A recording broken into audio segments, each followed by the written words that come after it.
Hello everybody and welcome to Let's Build live from Oak Hill Works. How are we all doing? I hope we are well. And we are back with a brake van, which has had a small amount of fettling done to it off camera since last week. Still needs a bit more, but I'll show you in a second. Let me catch up with what everyone's saying. Many times I've noticed I have a nice new E1 version, a nice new fancy one myself. And on stage, I can follow into and it's mainly because I had many operations and years around my teeth. Ooh, not fun. Or even nicer, J17. It is Fenchurch. It is Fenchurch in the background, Christopher. I did manage it. It gets well so nice and Stroudly engine. Blasphemy. Indeed, blasphemy. But since we're having a mention, we need to see Stroudly engines. So here we have my Fenchurch that has for many years sat with temporary transfers on her. She's looking a bit shiny at the minute because she's still in gloss coat. But she's lost her temporary transfers, had a full repaint, got stripped right back to the bare plastic. And so this side is transferred. She's waiting for a number plate to be printed. This side has no transfers yet, which is why she's still in the gloss. She'll get a matte coat once all the transfers are on. For anyone that actually knows these things and is as nerdy as me, yes, I know she didn't wear umber in Brighton ownership and has only worn it in preservation. I don't mind. It's fine. She may get replaced, or this one may get a new identity and a new Fenchurch put into goods green at some point, as it did wear it when it was in private ownership, and I believe it was the only terrier to get goods green.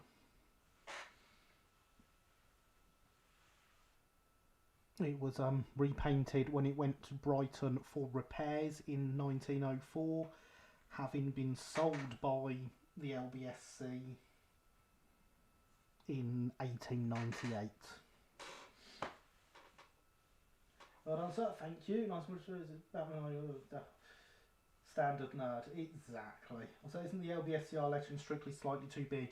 It is, but it is the smallest lettering on Ian's sheet. So slightly too big, but dealing with it. Good evening, Heritage Railway Productions. How are you? I hope you are well. Well, so yes, brake van. So you need to get on some 3mm scale LSWR wagon lettering transfers. You do, to go with your 3mm wagon. You might need to get some more stuff to go with it as well. The wagon, the brake van, as I say, had some fettling. The brakes on this centre bit have been adjusted, so out slightly. They do not have any shorts, I have checked. It needs a bit more fettling in the middle, as it's still a bit tight running. The rocking axle, as you can see, is holding itself up quite nicely. As the brakes have been removed off here and soldered onto here, which makes much more sense. The wheels spin quite free on this one. And again, the brakes have been set up and made sure they do not touch the wheels and there are no shorts. And all the brakes have received a dab of solder over their bends here, so that they will not move and are quite happy as is. And so they're not going to bend in and hit the wheels and cause shorts in the future.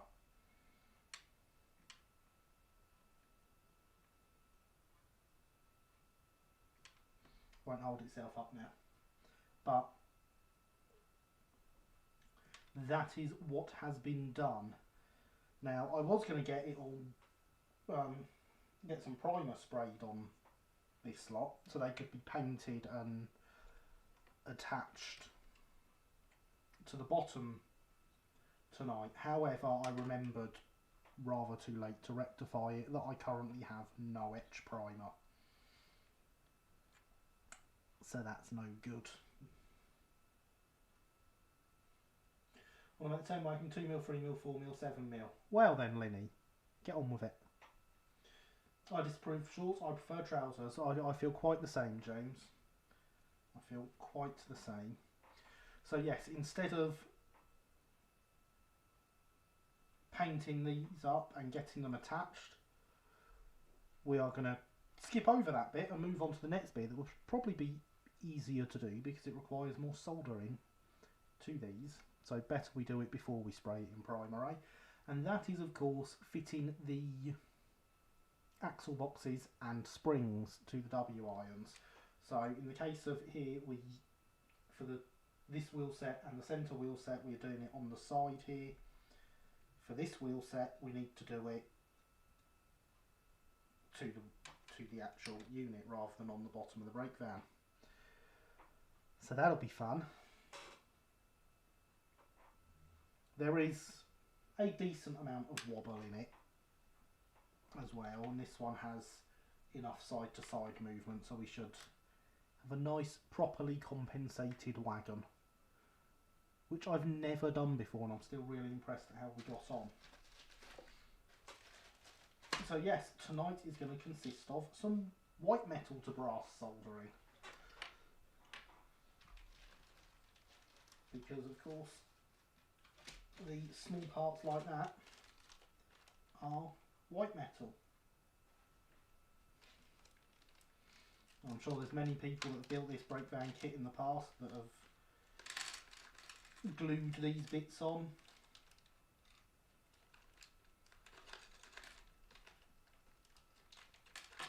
But as you know, I am much more of a fan of soldering where possible.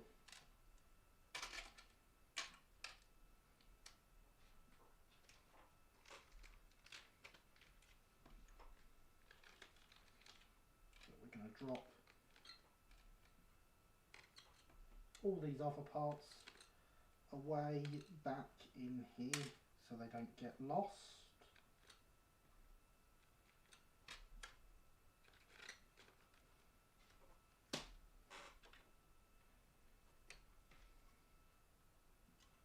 Pop these wheels out, and so we have a hole in the centre on the back that will go over the brass axle box and solder in place. As you can see from that, it needs opening out a little bit. I was sort of expecting that anyway. Actually no, that's maybe not, that's clicked on just fine with a bit more pressure. So a touch of solder and they'll be fine, and it'll be looking much more wagony. See, the centre ones do not have a bearing to clip over, so I'll have to be lining that up by eye. I approve of wagony wagons. Thank you, Linny, I'm glad you do. I personally find that wagony wagons are the best type of wagons.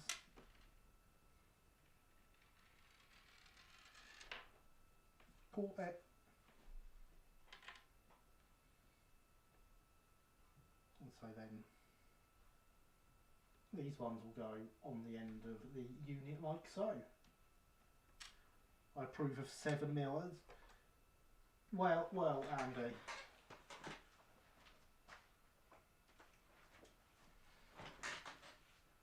I do have some. Do have some 7mm.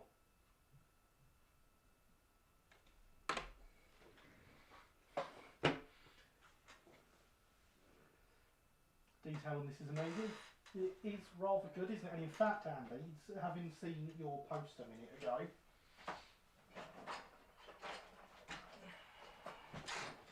and how those coaches you've got are decorated. I do have some unfinished 7mm kits, or at least one.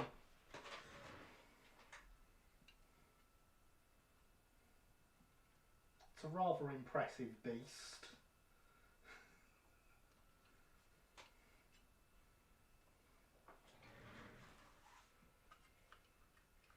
One day it might get finished.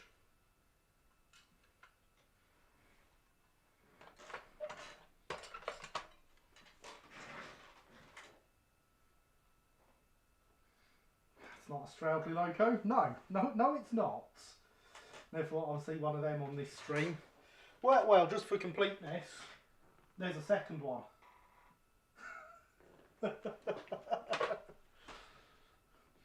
Or even Marshall Craven. No, it's not. Yes, I'm impressed. Thank you, Andy. So yes, I do have some 7mm stuff. Did not realise you dabbled in the larger scales. Only for decorative purposes, usually. None of my 7mm has ever run. I mean, the A4's not even been finished.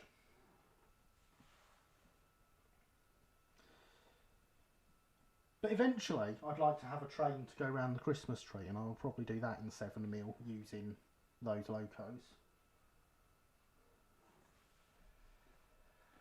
Are those coaches modified Triang Big? They could be. I can't say I've looked at them enough to see, but I saw they looked LNER-ish in decoration. If you like large scales, Beckons has one scale i3s. Oh, see, now that I do like the idea of. That would be very nice sat somewhere. Don't know, maybe try and because blue plastic. I mean, it's a good guess. And there is the bot reminding you to smash that like button. That's reminding me it's nearly 1:15 and we've not even started yet. Aren't we doing well? So, I've not even turned the soldering iron on yet. I should definitely do that. Let's get the stuff off the top of the soldering iron. Let's get it turned on its lowest setting, which is 200 degrees, and we will start by getting some solder onto the back of each one of these. Oh, indeed, looking sliding doors too, window ventilators are a bit of a giveaway too. Ah, there we go.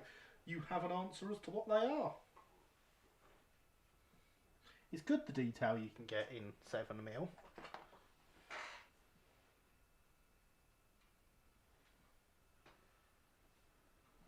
And on the A4, the cab windows open and close. You will note that the back head has fallen out and got itself wedged slightly forward of where it should be, and I can't be bothered to sort it out right now. Same goes for the cab ventilators on top, and then there's little windows that stick out the side slightly that go backwards and forwards.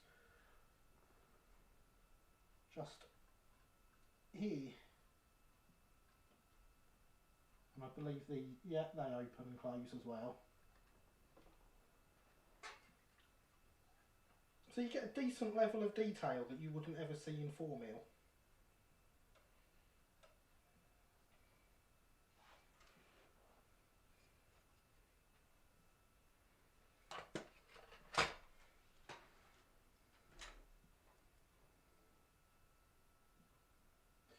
I've always wanted to make gauge. Oh yeah, so I got the A4 years. God, it's got to be the best part of 10 years ago now. And at the time I had a cabinet with all my rolling stock on display in it, and the A4 was going to sit on top of the cabinet. And that cabinet has now been gone a good number of years. So that never happened. Right, let's see whereabouts on these we want to put the solder. it looks like it is best that we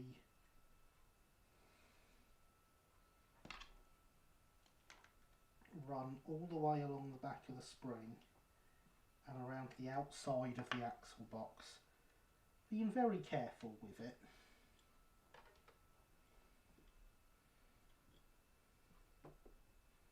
So that is what we shall do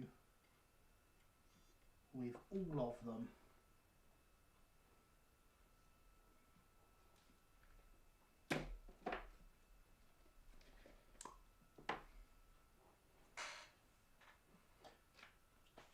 Good evening, Mystic Southern Railway. How are you this evening? I hope you are well. Good to see you joining the live stream.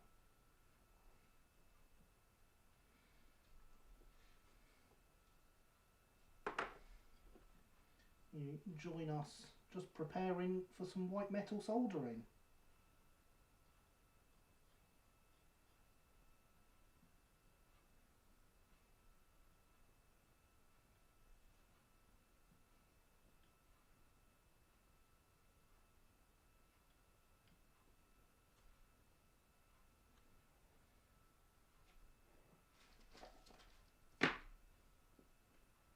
You are good, glad to be here. Excellent, glad to hear it.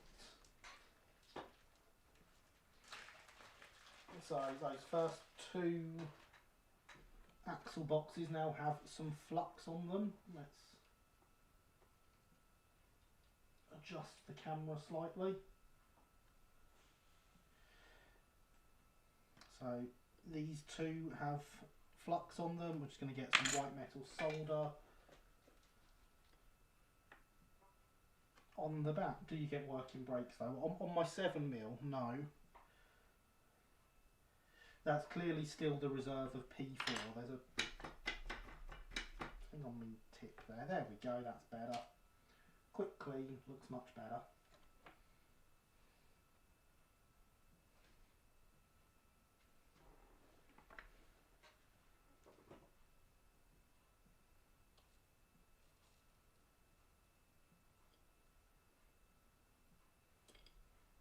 No, don't flip over.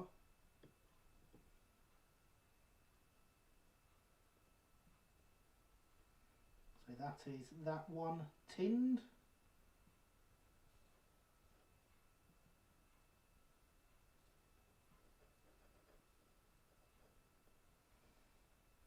We are using as little solder as we can get away with here.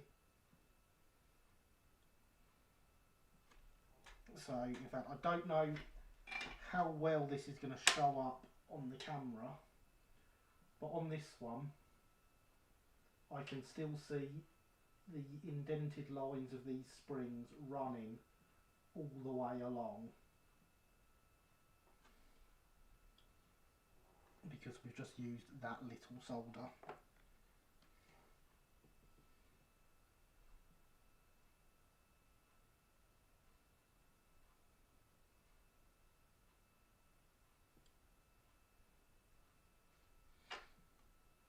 And of course the less we use the better.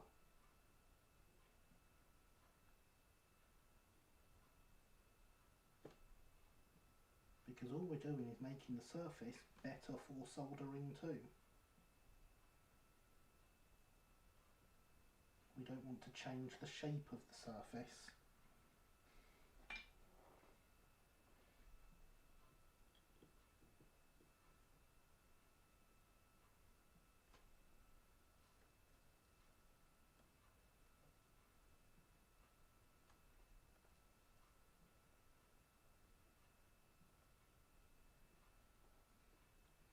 That's 3 done.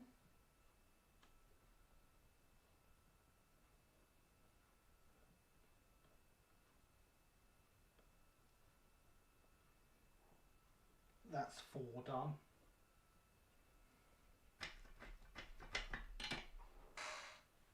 So we have 2 more left to do, and then we can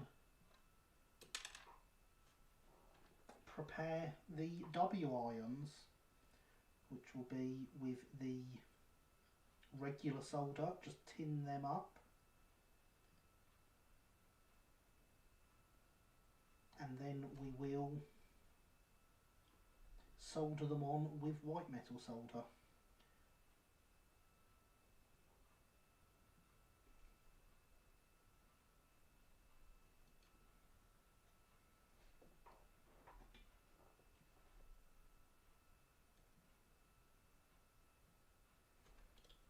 You see, white metal solder will not stick to brass very well,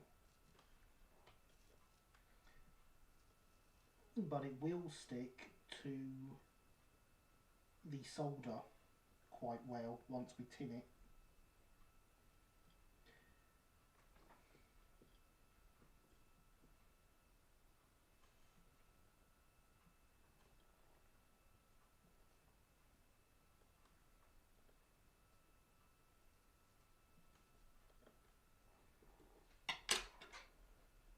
There we are, that is all of them tinned.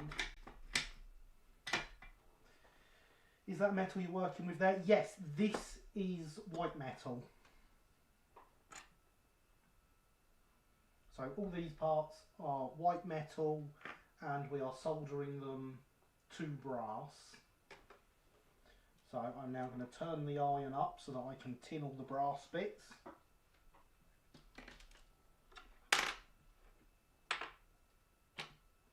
We're going to move these out of the way because we don't want to accidentally melt them.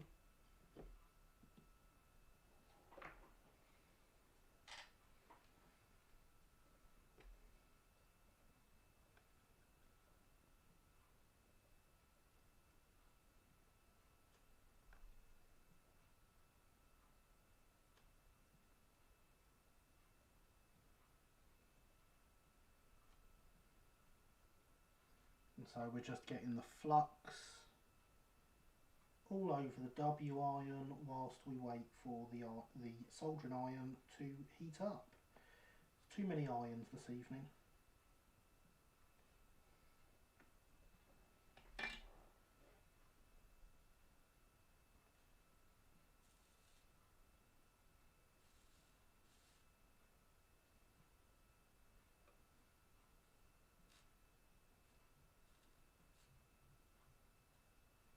And again, just a small amount of solder. We don't want to be changing the shape of the surface and making it lumpy.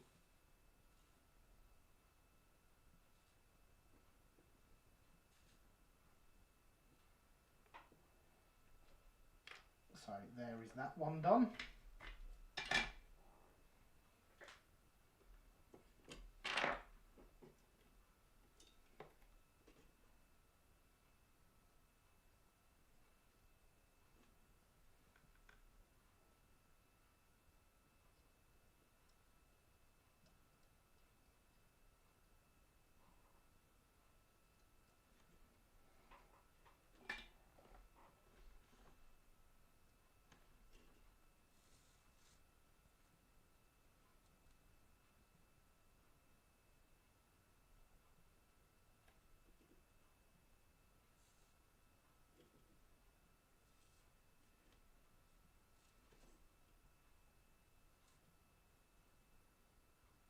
And there's that one done.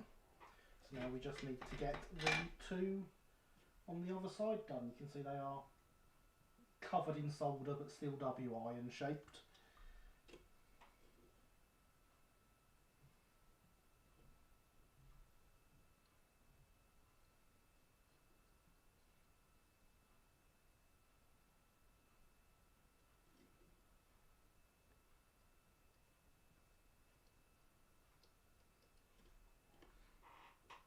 And whilst we've got this, you'll see in here there are plenty of bits I missed when I was cleaning it up after last week's string that have gone green from the flux.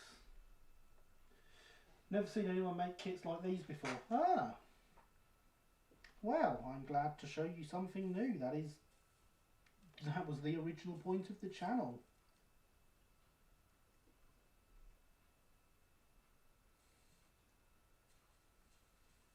I do hope you enjoy seeing it.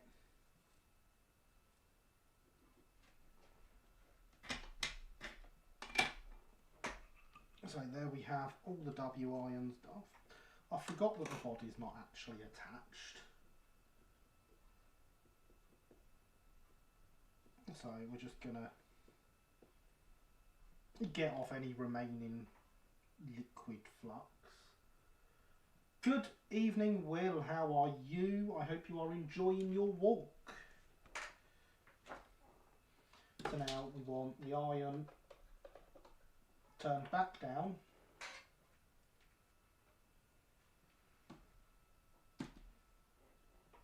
Because we will be using the white metal solder again.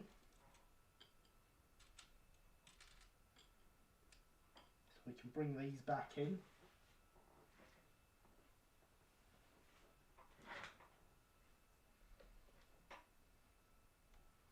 As we just let the iron cool, and then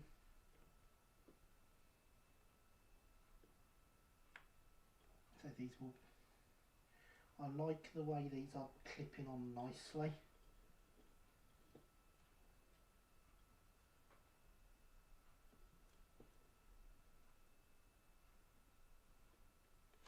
That one's not clipping on quite so nicely. It's probably a blob of solder.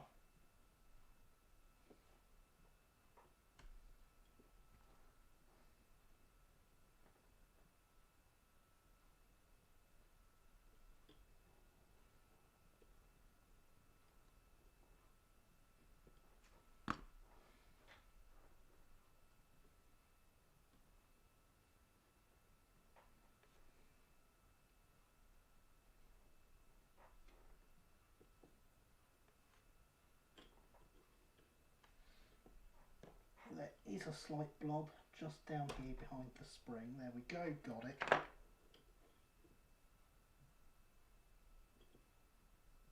That's better. And there's a link to my Twitter from the chat bot.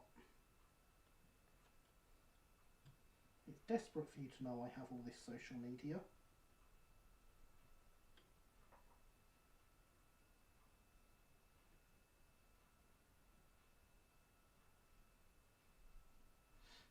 I don't know why, there's much more interesting railway related accounts out there.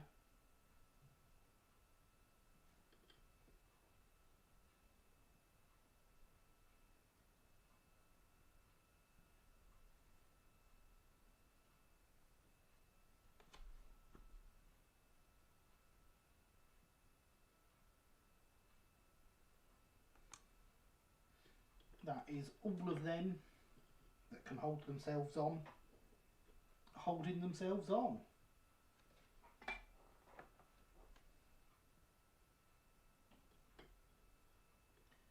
So now we just need a blob of white metal solder .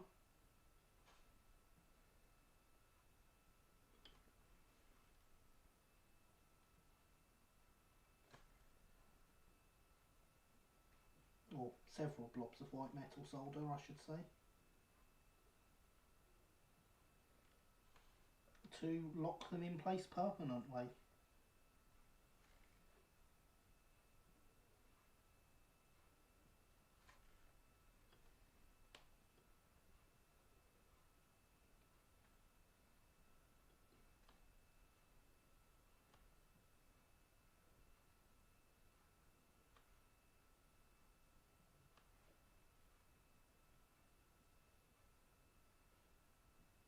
And it really is as simple as that.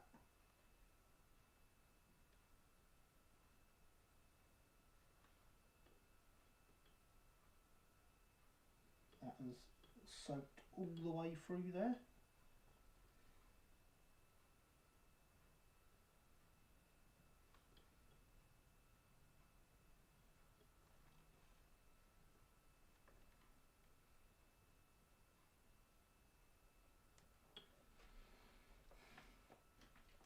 Good evening, Bob. How are you doing? I hope you are well.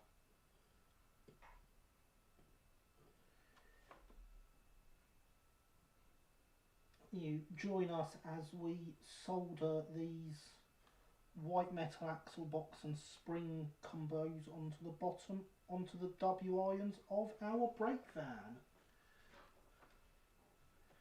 You are okay? Excellent, glad to hear it. I was very impressed by your trees you've made.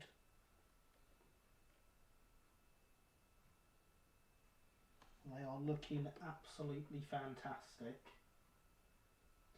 How do you paint wheels? Do you use masking tape for the wheels at all? It depends on what type of wheels, and how I'm feeling with painting them. If I am airbrushing them, then yes, I will tape up the tyres. If I am brush painting them, then no, I won't.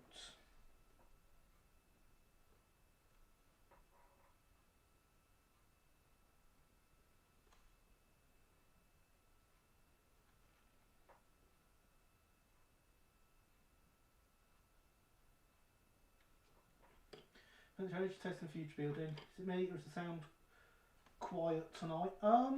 Hopefully it's not too quiet. I don't believe I've got any extra volume I can give it.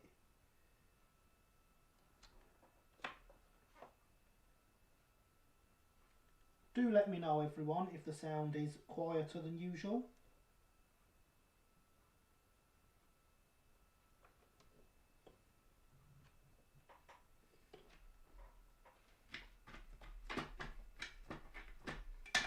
Let's just check if I have got any extra sound I can put up, any extra volume. Had to turn my volume up, sounds fine to me. Right, that is all the way up. Do we have any filters on? We do not. So that is as loud as it goes, unless I can adjust something in my sound card. Let's have a look.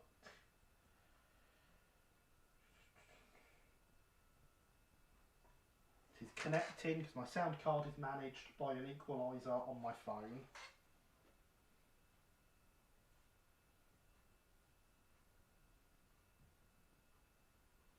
Right, has that helped at all? Because I have just adjusted it.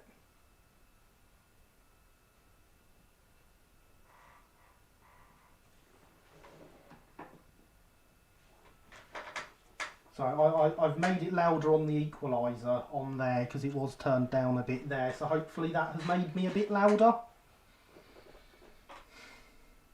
If not, then I'm out of ideas. Now the problem is I have to hold these in place whilst soldering them. That's better. Excellent. Glad it has helped. Yes, there's now more Gary volume. Excellent. For a change, it wasn't Streamlabs. Has to happen occasionally, eh?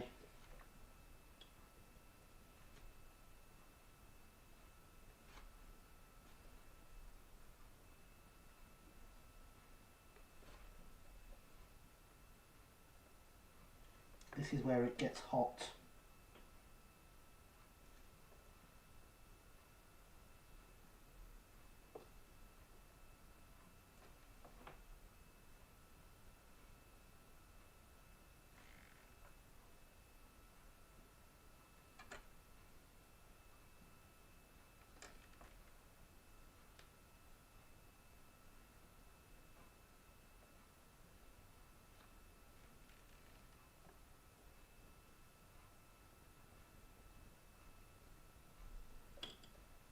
Did not stick, darn.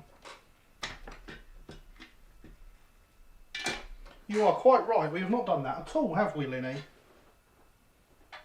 Hydration is important.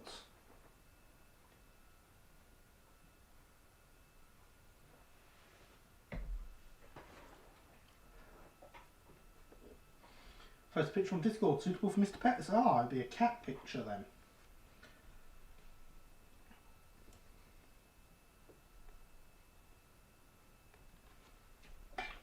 If it's suitable for Mr. Pets. Especially important when slaving over a hot soldering iron. It's more important just after you catch your finger. But yes, you are quite right.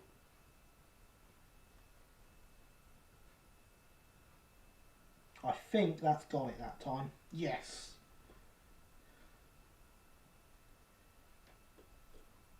It's even sort of straight.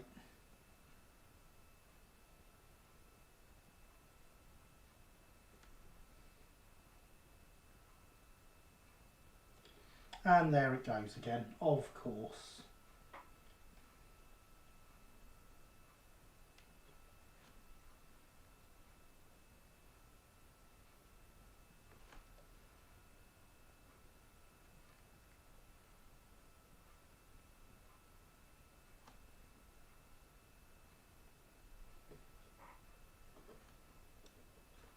And now we're less straight than before.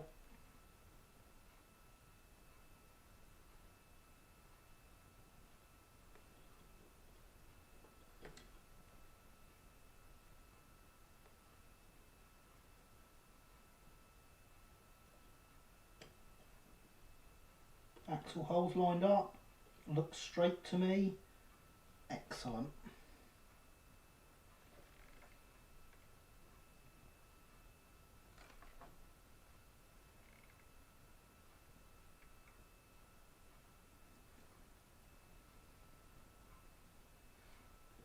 And it's in place permanently. We did it.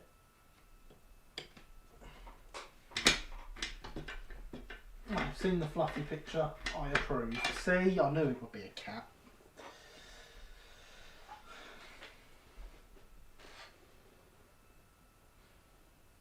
I'll remind you what I said a second ago, and also that hydration is still important.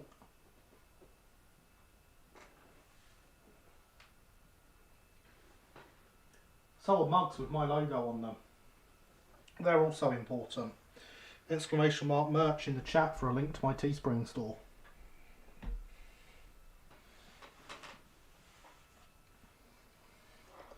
You can get your own hydration is important mug.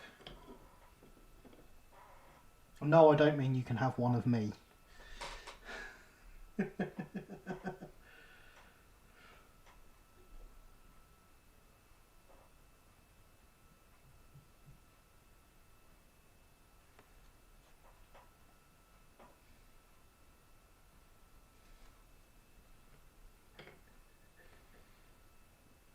There are numerous other slogans and there's t-shirts and all sorts on there.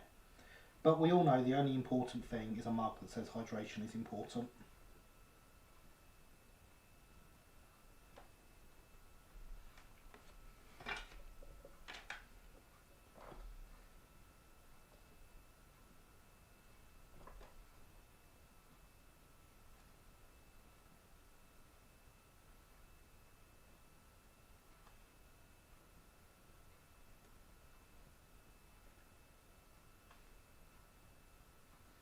Certainly the only bit of my merch that I own is a mug that says hydration is important.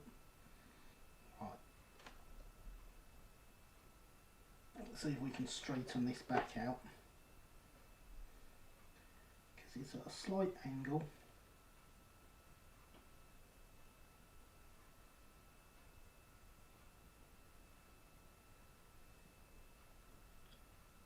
Oh, it came off.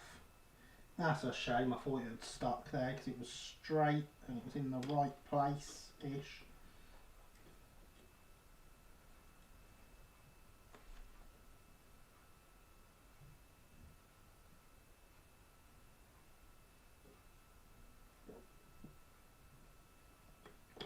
That'll do.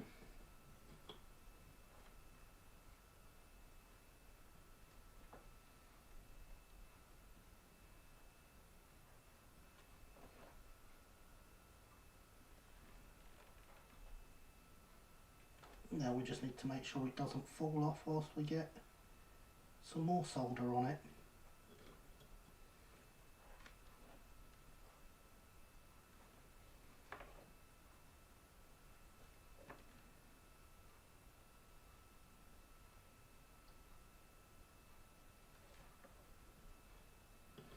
And there we go, that is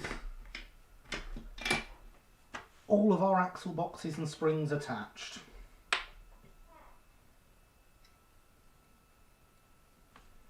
Doesn't that make the whole chassis look more complete.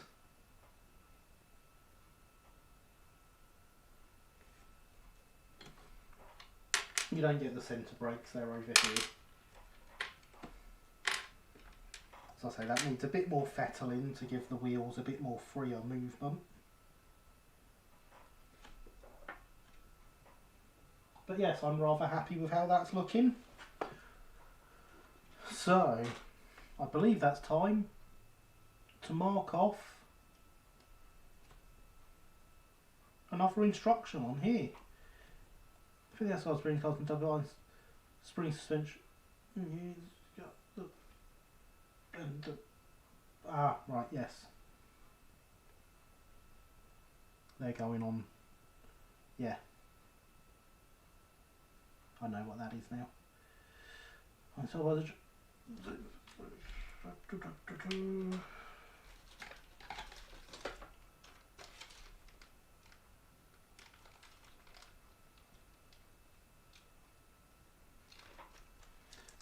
if we open up in here, you'll have noticed that, yes, if we go in here and we put all these bits back at the ends, we don't need those yet, we don't need the buffers yet.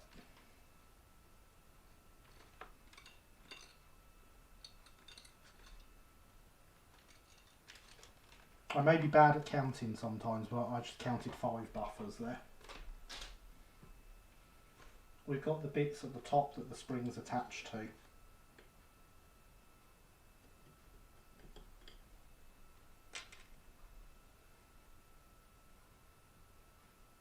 The spring suspension units.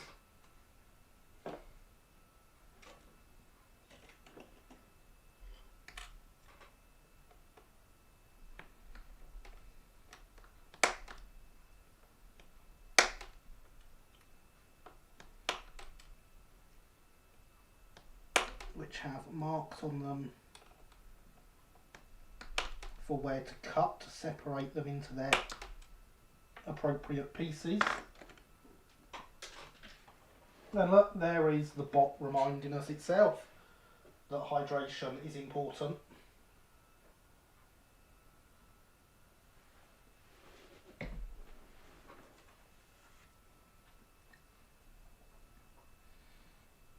Now some might say that these would be easier to attach if the springs weren't already in place. And to those people, I would say, shut up, I know.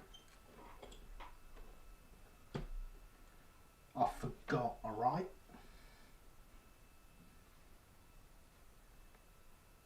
If you've come here for competence, then I'm very sorry.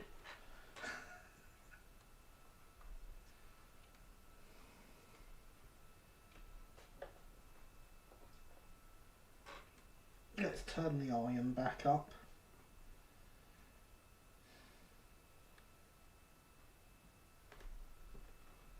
Cut the other one of these out.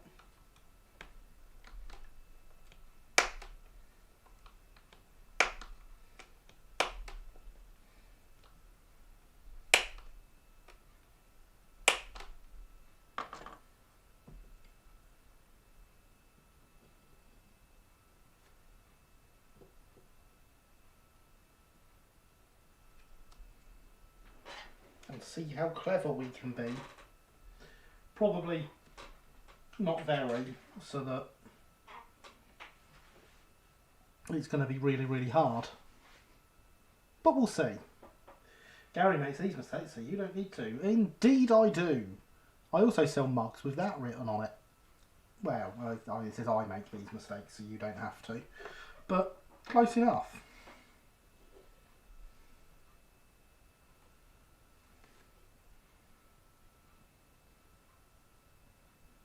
So I'm going to get some flux in along this side.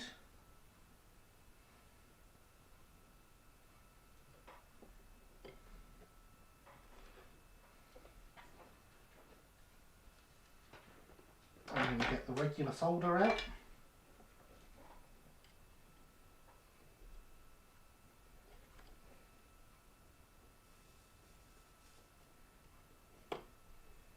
did not go very well on there.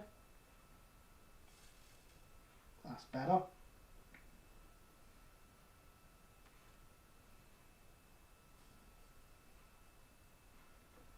I don't want to be putting it against the chassis for too long, because this iron now is very much hot enough that the residual heat from the chassis could melt the axle boxes and springs.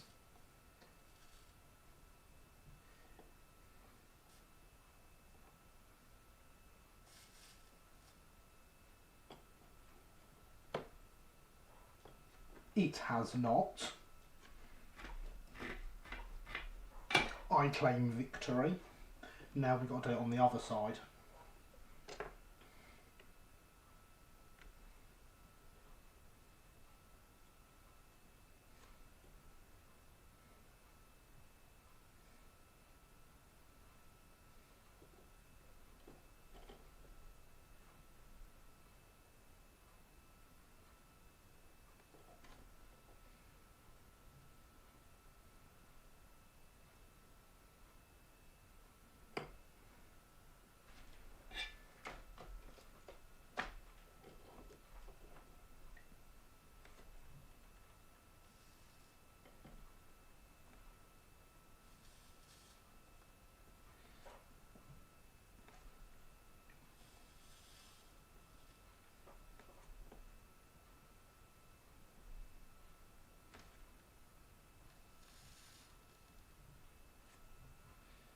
And just one more in here.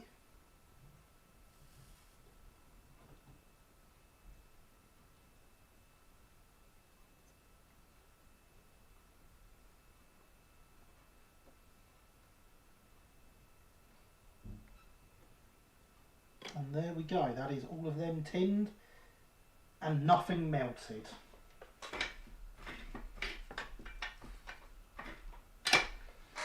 Right, in theory, the white metal solder would melt and the axle boxes would drop off before they melted. In theory. I really don't want to put that into practice to test it. So, turning the soldering iron back down, moving that off there for a second, and then we need to tin each one of these along its flat portion. So, whilst we wait for the iron to cool down,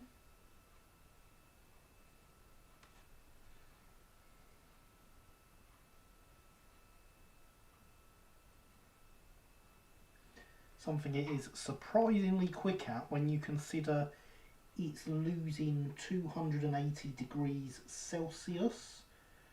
I don't know what that is in Fahrenheit for our American viewers.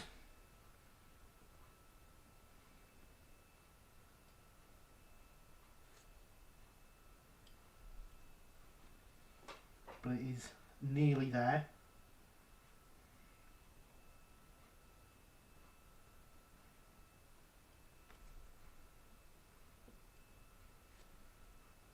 Bit more on this one, because you can't have too much flux.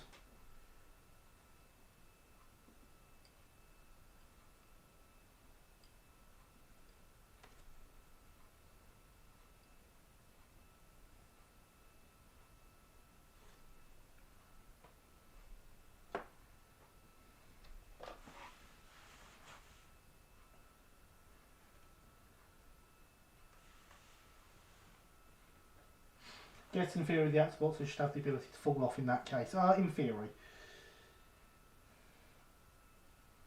Damn hot. Yeah, 280 degrees is very hot. Well, I can go now. I have an early start tomorrow. Stay safe. Nice stream. Alright.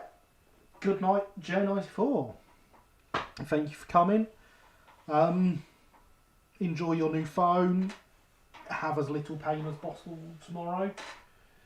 Catch you later. 280 degrees Celsius equals 536 Fahrenheit. So there we go. It's for the Americans, it is losing 536 Fahrenheit and it has already done so.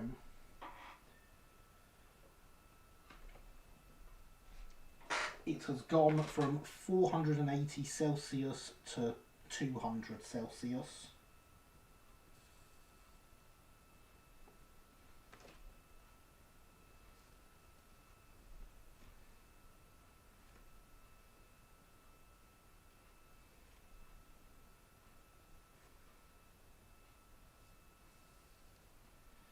So when you consider just how much temperature that is it's losing, the fact it can do it that quick, it's rather impressive.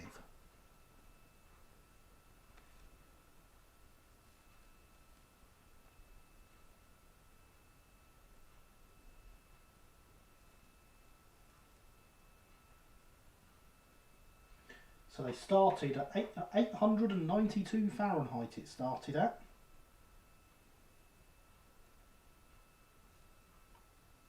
Which I believe is what we describe as a bit toasty. Slightly warm.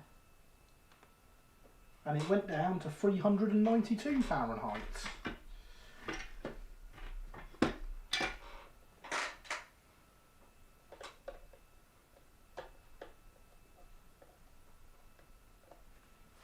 Hi, good evening. I don't know about Americans, but I'm English and grew up using Fahrenheit. Good evening, Ian. I grew up with Celsius. In fact, I learned both at school. But I've just remembered I've got a Fahrenheit button on here. I can confirm it is at 392 Fahrenheit and did go all the way up to 896. So that's a rather large change in temperature. We want to keep it down at its lowest though, because this is 70 degree Celsius solder for soldering white metal.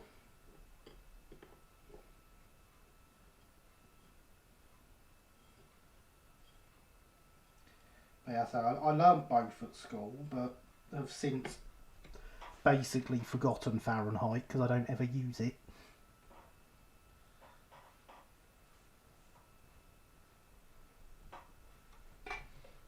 It is down at its lowest again from my playing. I don't know why I've picked that up before positioning this.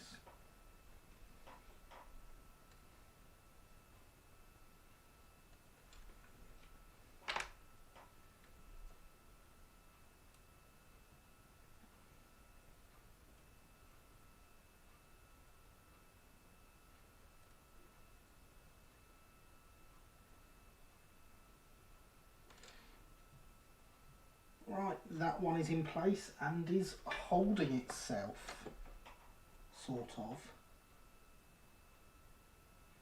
We're going to apply a tiny bit of pressure so that we don't knock it off.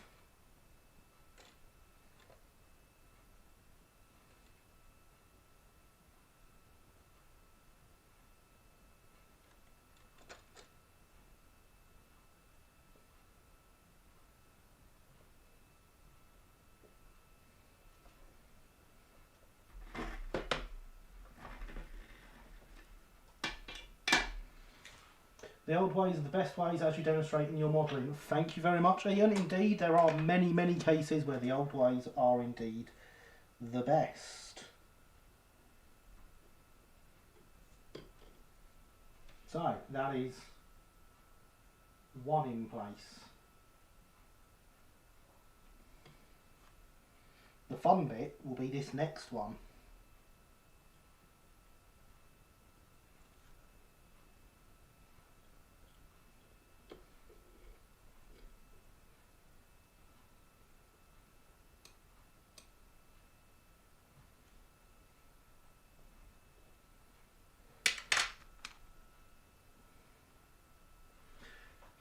As Dame Hillebaker has said, I am amphibious. It's both. I learnt Fahrenheit in theory at school but never used it, and I was born before steam was abolished from the main line. I was not born before steam was abolished from the main line. I'm sure you'll all be shocked to hear that.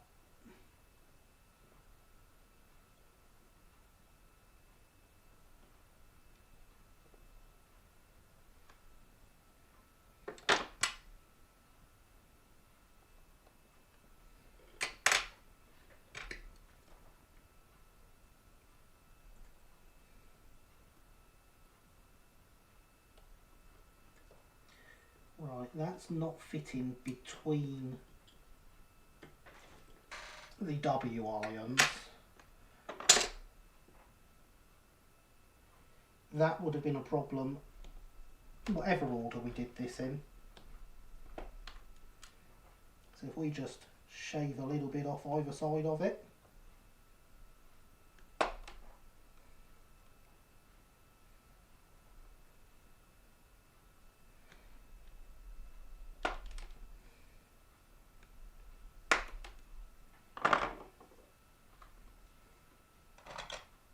And then just make sure we've got a nice clean line where we want it with the file. Not meant to interrupt, good news. So 8750 number 2 is not split chassis either. Excellent, that shall certainly make your life easier.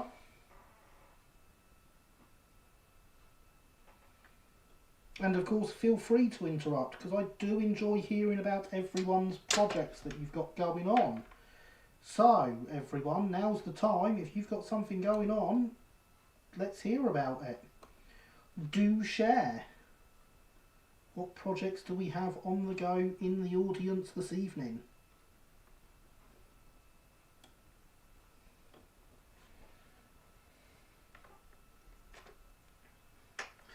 So we will fitting uncouplers to the N-gauge layout. Ah, excellent. Be able to just leave it to run soon.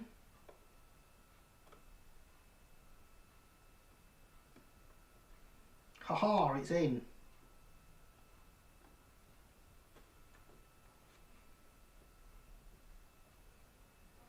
It's in, it's in, it's in.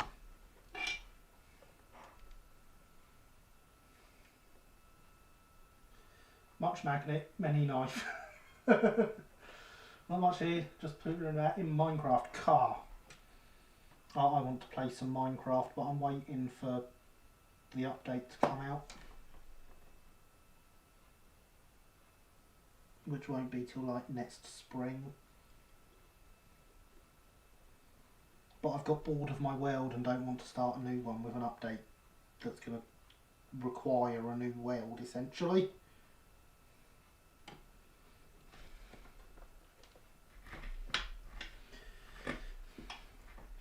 As soon as in 12 to 18 months perhaps. I mean, in the grand scheme of things, James, that's soon. 12 to 18 months, it will probably be over before COVID is. I approve of in. Indeed, James. Thank you very much. Adding more stock to my database on Gary's website. Well, hey. It's good to know that it is still getting used. I really need to write some more for it. Have you gone and explored the new Neverteam? I have indeed. I'll get the sheet down then. Fine. Happy now? It is in.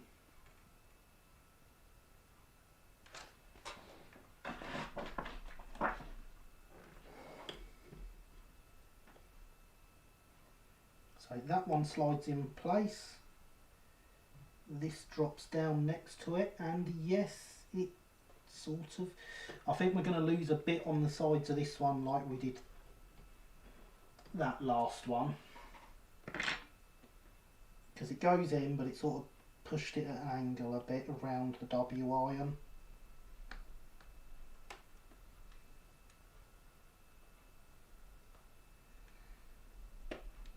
I mean, let's be honest. It's a DNS kit, we don't expect it to all fit perfectly. Ruston Overtype and LCDR-F on the bench tonight. Ooh, very nice, Tom. Very nice indeed. And how are you this evening?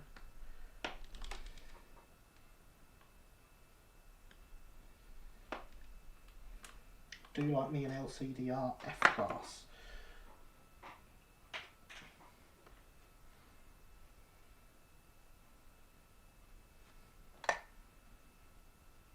Even if I have set my railway, set my branch with SER running powers rather than LCDR.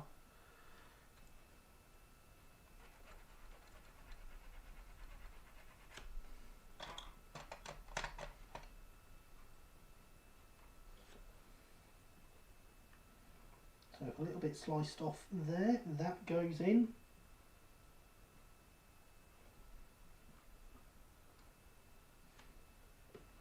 That goes in, and we've knocked it out, but it looks like it won't foul the W irons. No, that is fine there. So we shall get some solder on it. Right, frustrated with some of the fiddly stuff though. Well, I think we all know that feeling.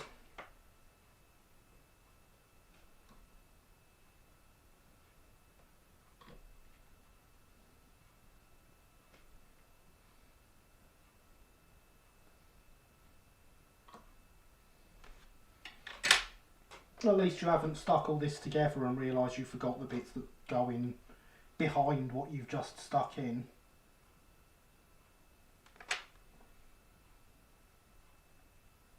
At least I hope you haven't.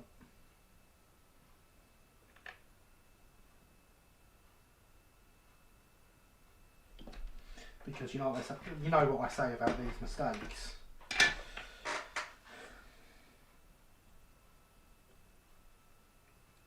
And that is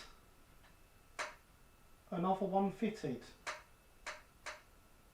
Even if the camera won't focus on it. It's there, you'll have to take my word on it.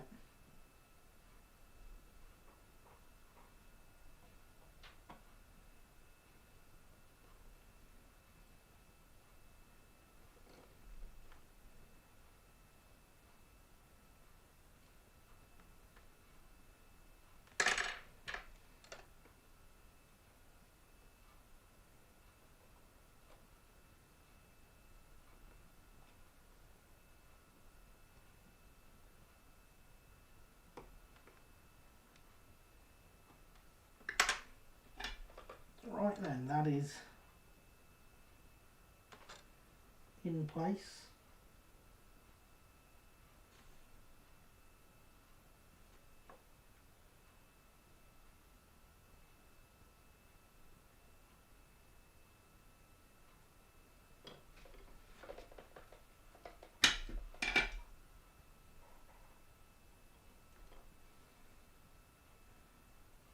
And that is that side done. I did it. It is doable.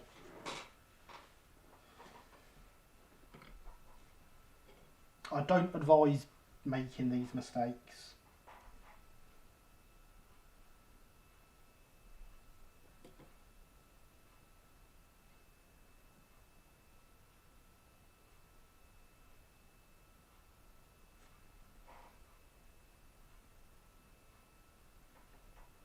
Better. It would have been the wrong way round if I used the other one.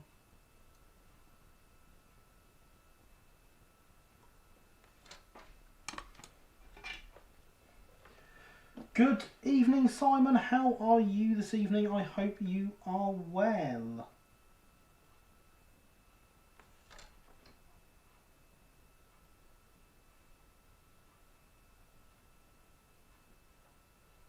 You join us fitting spring parts in the wrong order.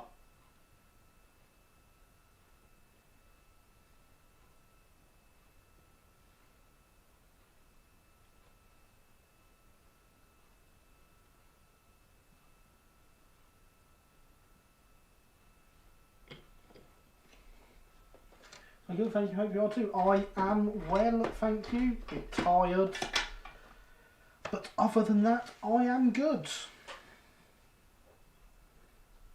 We already know we're going to need to cut some off this from the last one.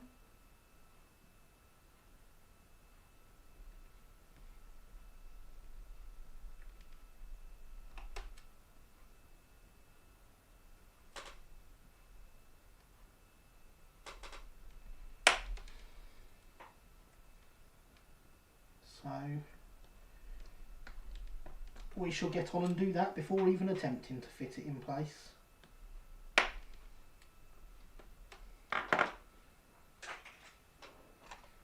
That way it'll actually go round the W irons at the back.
better grip on it with these, because I know this gets a tighter grip. Right, that's even the leg at the top of this one is a bit long. Is that actually a slight diagonal as well?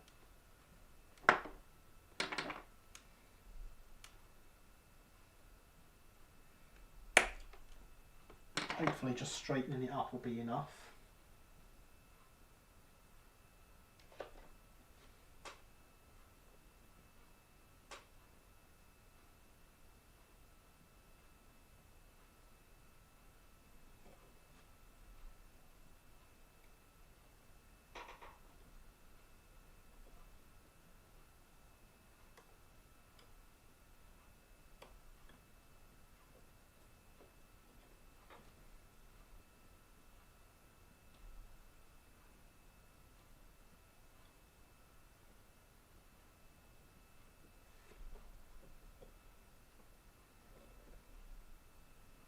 Oh, go on, go in place, please.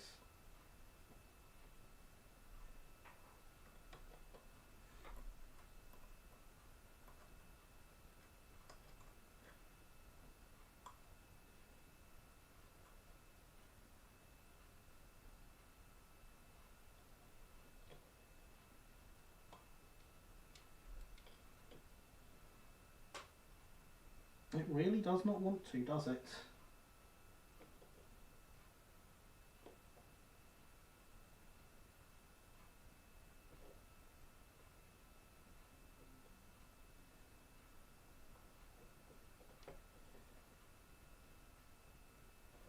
See if we can thread it through this way and make it be in place.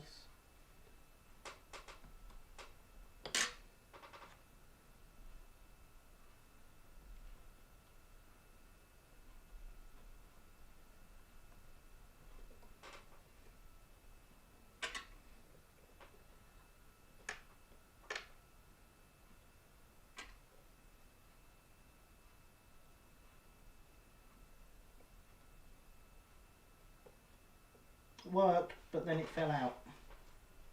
So that was good.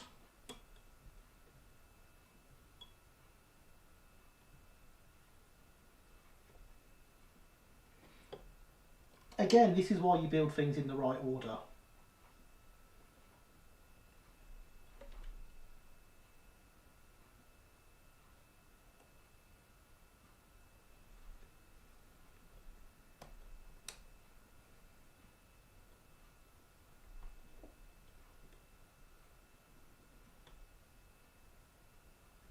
Right, it's in. Put some solder on it quick before it moves.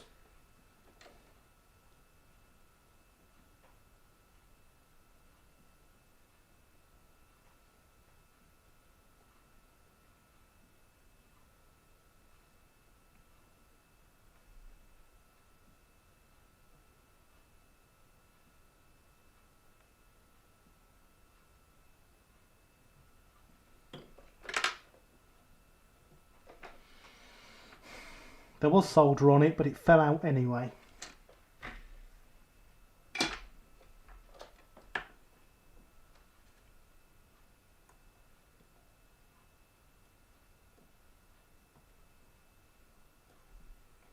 Right, it's back in place again.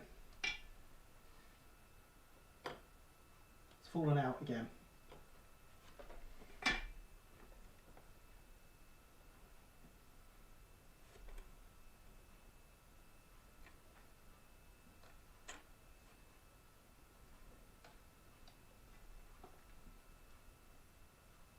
It is in place.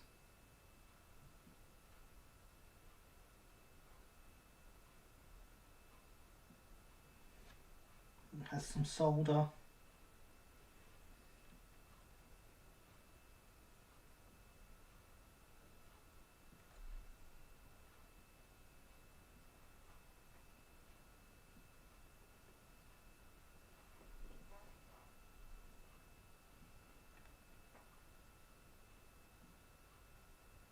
It has more solder. Didn't fall out that time. I think we've done it.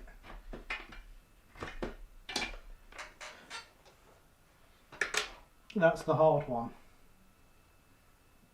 Hydration is important.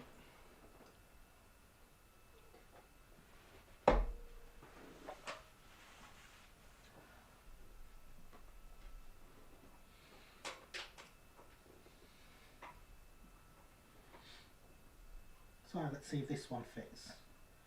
It won't. It'll need trimming as the others have. Can't even slide that all the way over in place. And there is the bot. What is the bot promoting now? The bot is promoting the Patreon.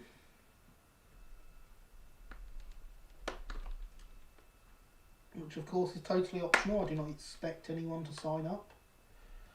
If you choose to, it is appreciated, and all the funds from it do go into buying materials to keep these live streams going.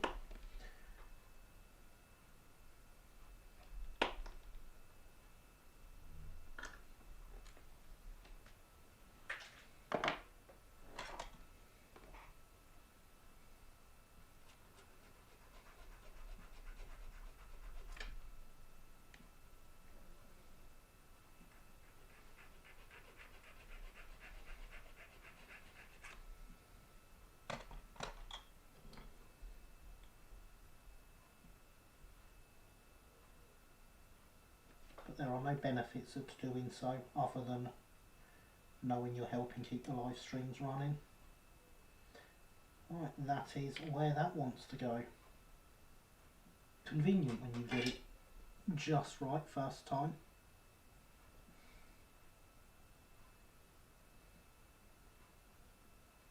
Well, it is if it stays there long enough anyway.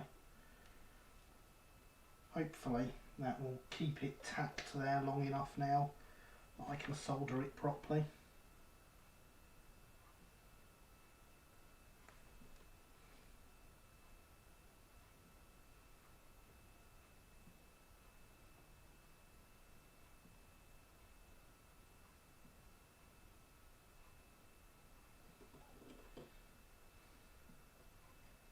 And that is now soldered in place, and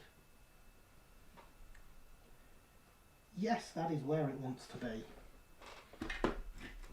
Excellent. So we have just one left to get in place.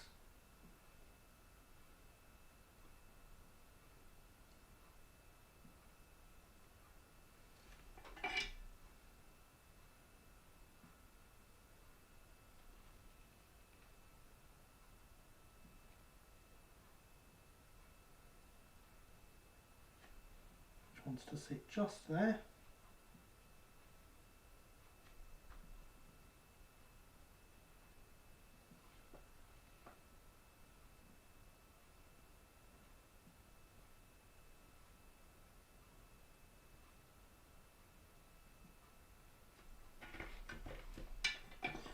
Good, thank you, Andy. I will try and not mess it up quite so much next time. That is now in place, so I can just put a dab of solder down on this side, and of course knock the whole thing out of place. That's just what we wanted.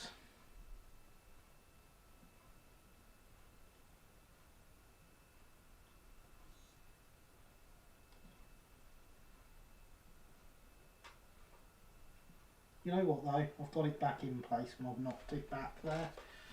So there we go, that is both sides now with their springs on.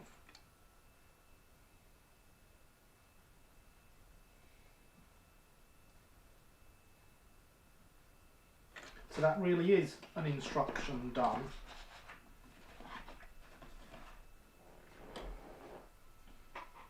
So I can get the pen and I can mark that as done so we won't forget where we are on the instructions. Not that we'd ever do such a thing. So what does it have to say? Oh, back on the body. Fit the plane draw beam casting to the body platform, locate the casting in place and carefully mark where the projecting tabs go. Clear away the casting in these areas to allow it to sit back against the false beam. The tabs can be cleared away if you wish, as location can be via the buffers. Fit these and the beam, drill the top of this, fit the grab handle, bend and fit the corner strapping, which is part 28. Good of it to let me know what one part on that whole instruction is. I think I know what I'm doing.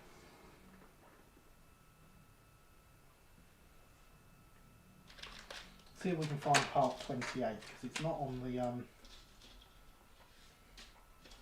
drawing.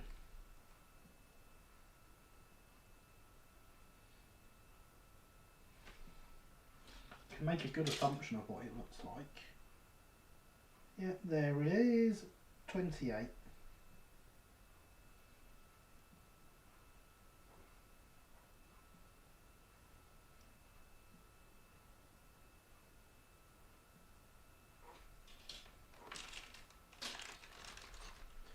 So we're back with castings.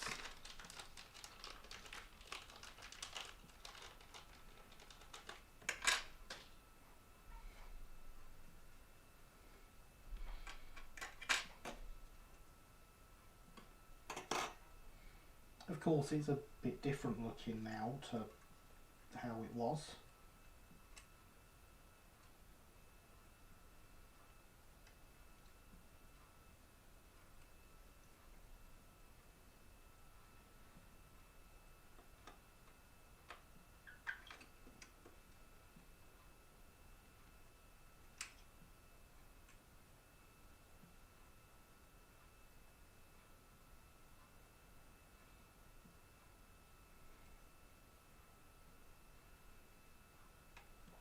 I assume these are the tabs I can remove because the strapping goes round over them. So I'm going to do that. Type it into Google Translate. Yay, last loco is getting first coat of Great Western Green. Excellent, Christopher.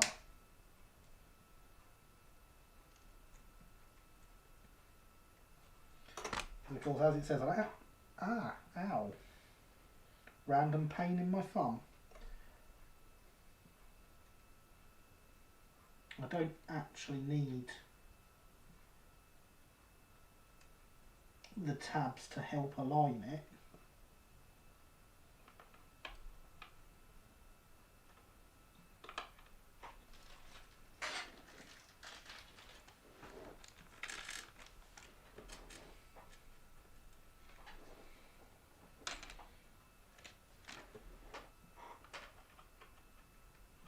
Because the buffers can do that for me.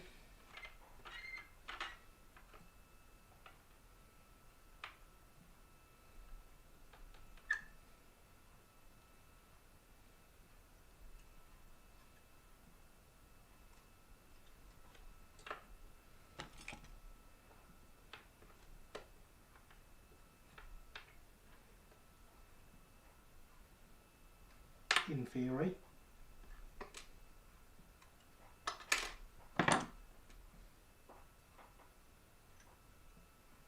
Does go through, it's just not very well aligned, obviously.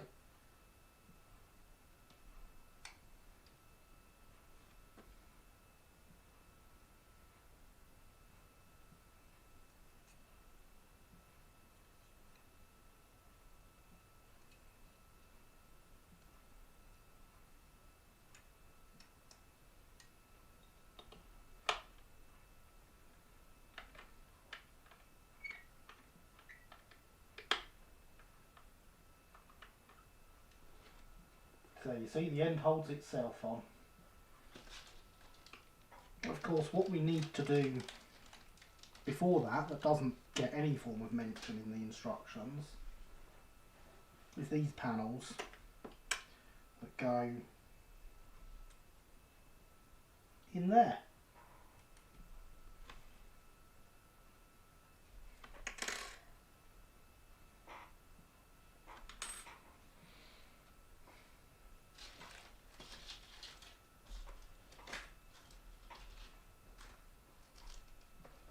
because you may notice it was only talking about beam castings in the instructions, not the whole end as a single casting.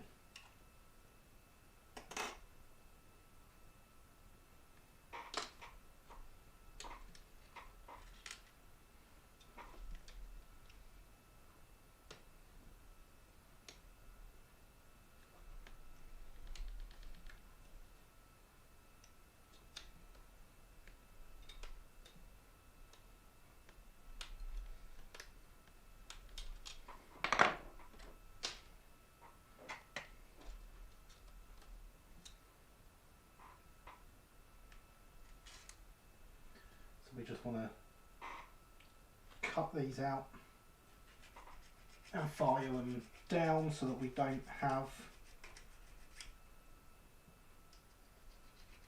any lugs from where it's been attached to other things on it anymore. Sprue, that's the word I'm after. Getting the sprue off of it.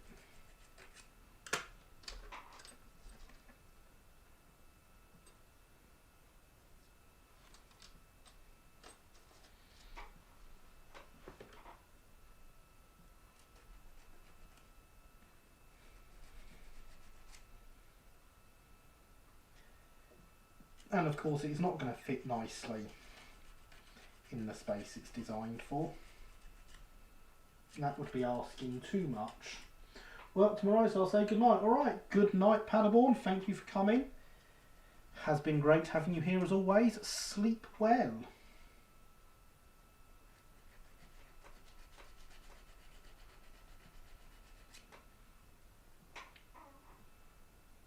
I get a lay-in in the morning because Public Health England have closed the kids' school.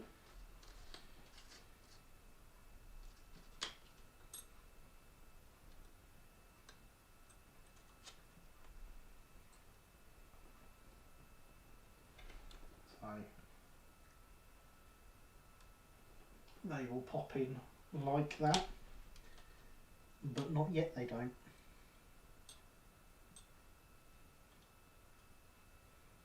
That fits lengthwise but not quite height-wise.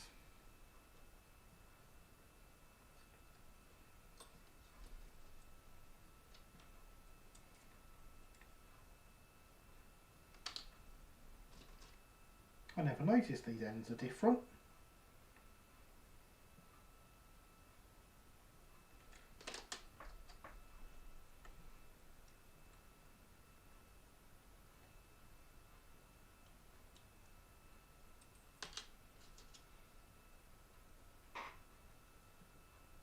Snap, because my boss prefers for HM government to be paying my wages rather than me. Well, I mean,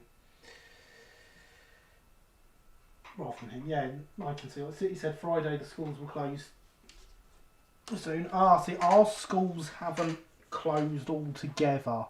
It is specifically my kid's school that has been shut because it's a hot spot at the minute.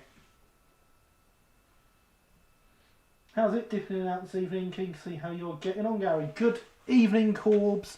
Good to see you here. Thank you for popping in and out. It is appreciated. We are having great fun getting it all wrong and then having to correct it.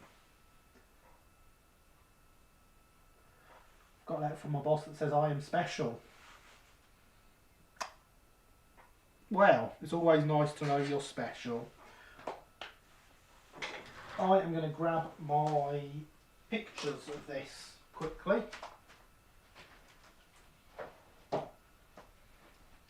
You would think I marked the page it's on, but I didn't.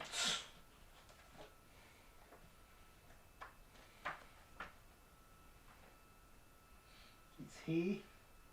Oh, it does show different ends, and only one of them. Okay.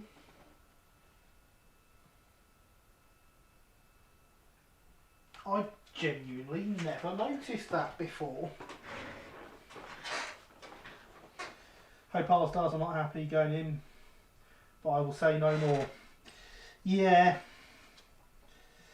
I mean, at the same time, do you want it to, since the kids one has been closed because there's that many cases there? Wouldn't you rather there weren't that many cases there? It means I can go in, apparently people need emergency lights. Oh, I can see why. Pictures, thousands of words worth. Exactly. So on this side, the planks come up all the way. But on this side, they only come up to there.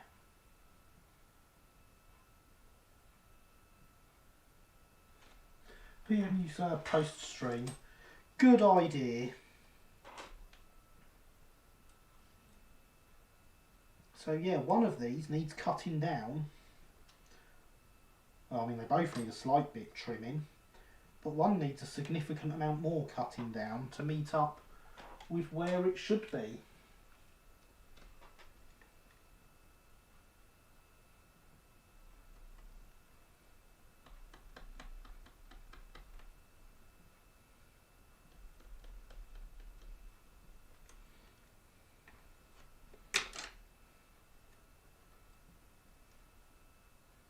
Yep, that is where it wants to be cut down.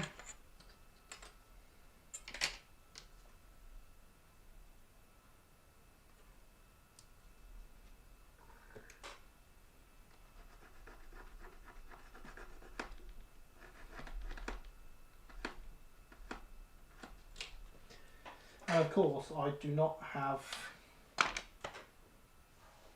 proper brass snips here. I wasn't expecting to have to do this. Hopefully these will do. Blue fashion rather. No, all the building type plus everything that makes the normal ones work. Nah, we don't need that.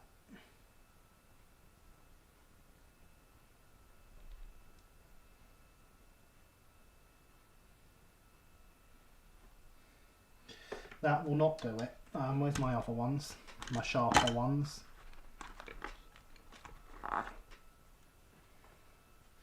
That is beautiful, thank you.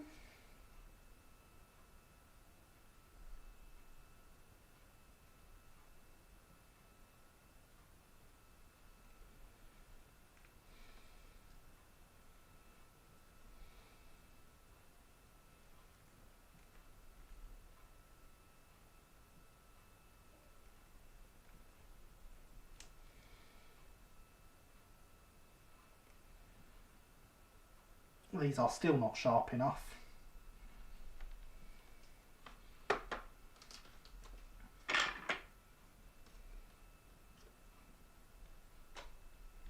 And I do not expect a knife blade to do anything quite this long.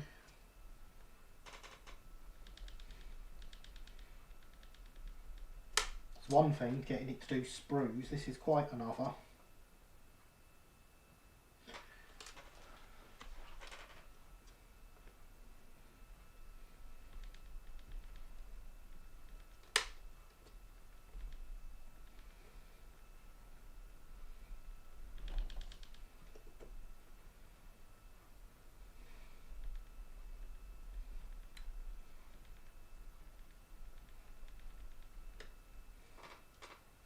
The other one will just need the edge filing down.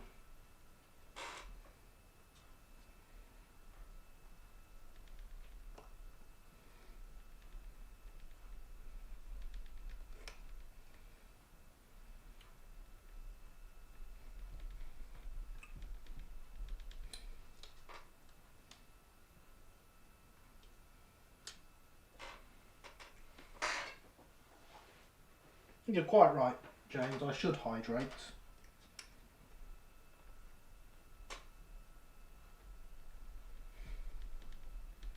Let's get a bit further into this and I will.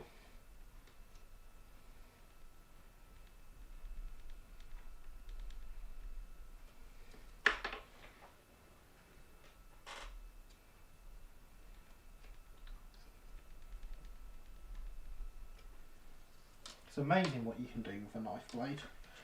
I'm going to refill the hydration vessel and have some of that, as James suggests. It'll not be easier to score it and then bend and fatigue it. I think it's too close to the end. I did consider that.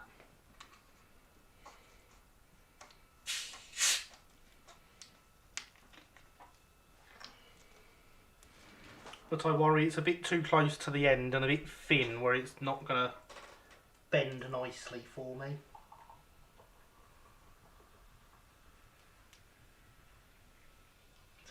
I'll give it a go. I will give it a go.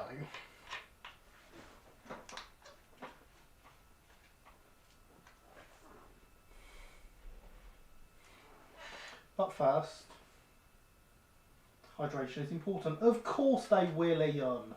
Scissors will cut it.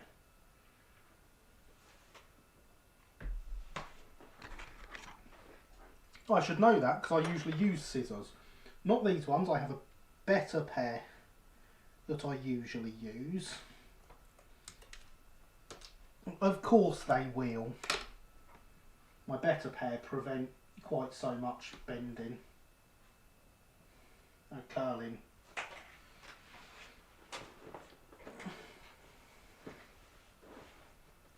Rock paper, yeah.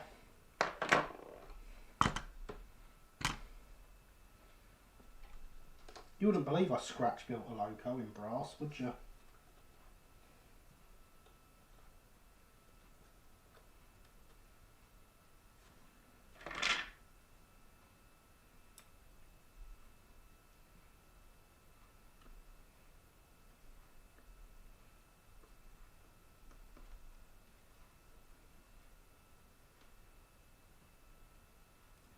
And then snipped it. What locomotive was it? Was it the Baltic? It was indeed the Baltic. And good evening, Killian. How are you? I hope you are well.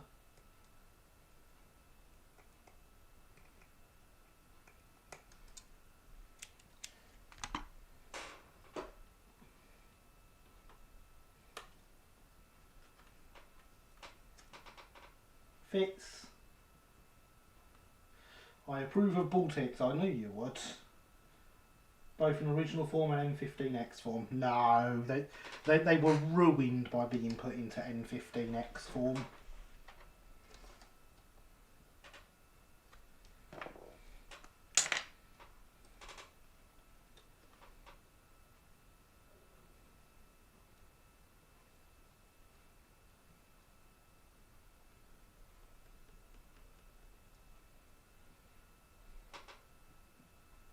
Also approve of fitting, as do I. Sure, it's don't you will be happy. Oh, I'm sure they will.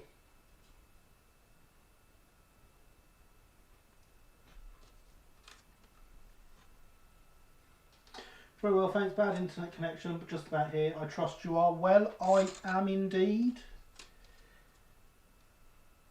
Tired, but well.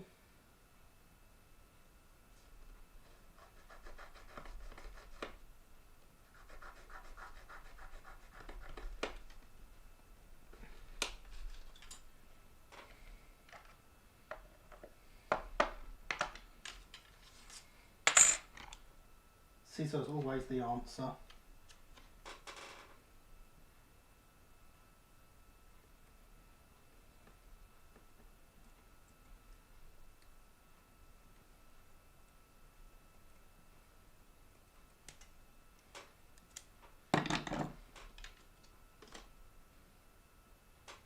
Scissors are surely sometimes not the answer. Well, sometimes. I'll give you that. They are indeed sometimes not the answer.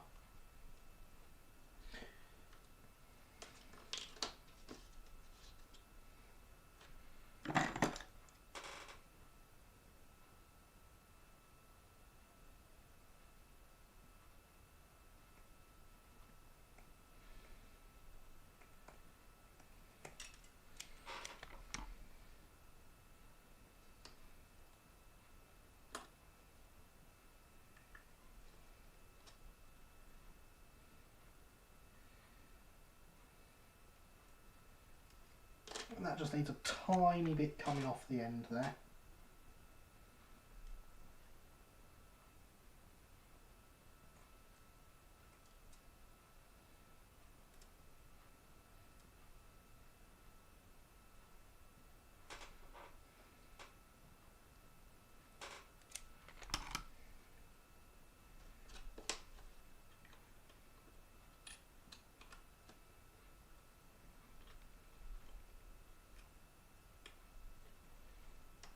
And there we are.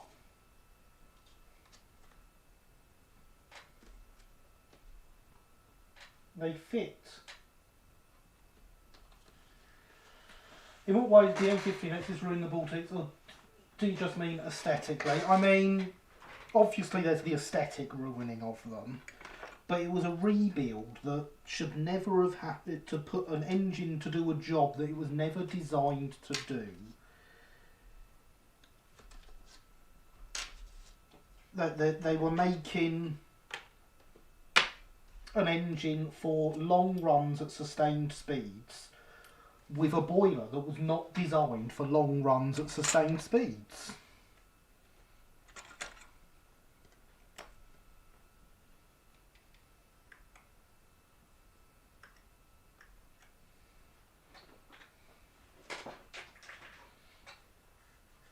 Which is why the N15X was a subpar engine. Huzzah for fitting indeed, sir. Now we're going to try and do all the soldering for these from behind so that there is no chance of us seeing this as we watch the rear of the train.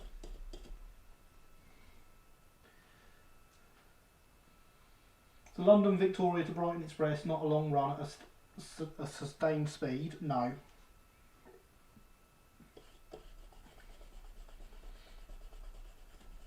It is not a long run at all.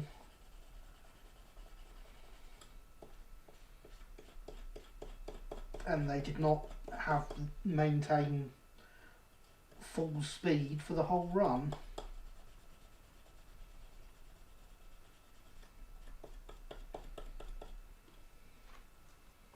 They had stops. Can't be more than 60 miles. It's significantly less than that on the Brighton main line, actually.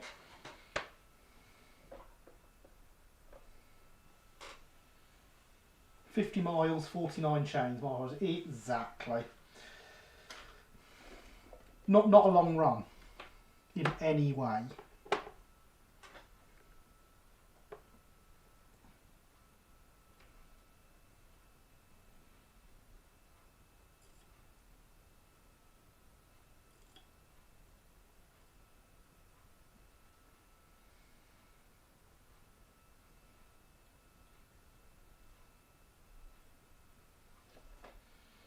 But the boilers on the Baltics were designed for short bursts of power, not to be run at a sustained speed over a long distance.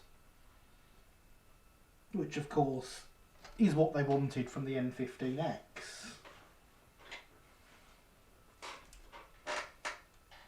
And it is why the N15X did not perform to the expectations they had for it. There they are.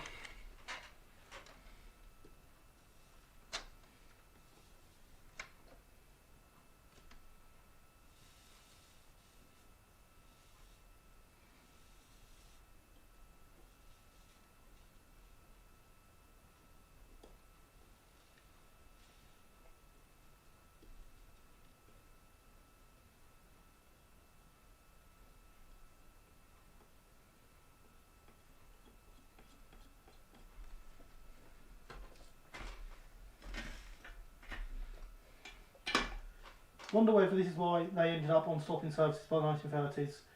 Things like Portsmouth Autumn trains, for instance. That is exactly why they ended up on services like that.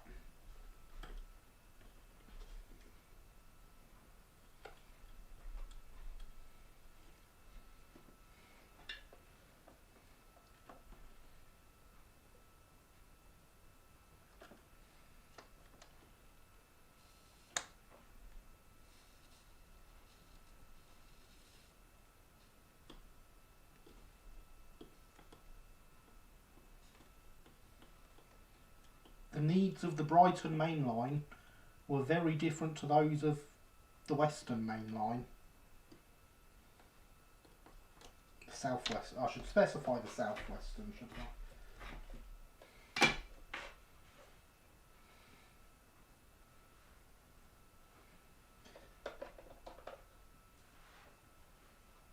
Ralph, I'm learning. I did add that one, yes. We have a Ralph command. Did I not add that whilst we were live? The Arthurs and schools worked well on both. Yes, but their boilers were not designed for very specifically for the one job, were they? So I imagine it's easier to run a boiler like that over shorter distances and a short distance boiler over long distances. I know what I'm saying and I hope you do too. Approve of Ralph commands, I am glad.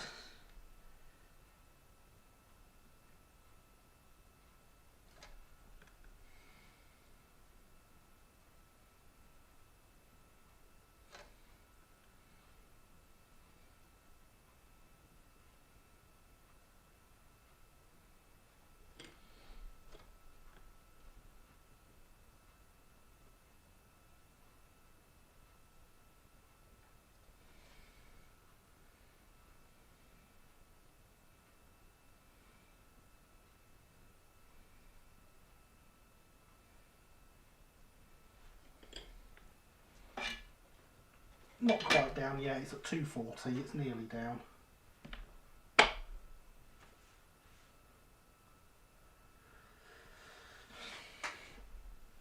And yes, whilst we wait, hydration is still important.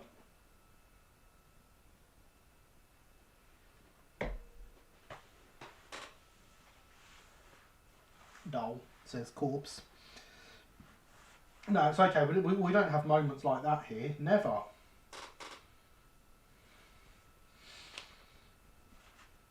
Baby Deltics were the opposite. The engine was perfect for long, fast runs, but not for stopping services.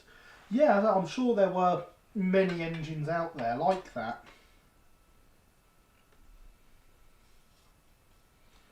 It's just the Brighton didn't have them because it wasn't known for being particularly long or fast.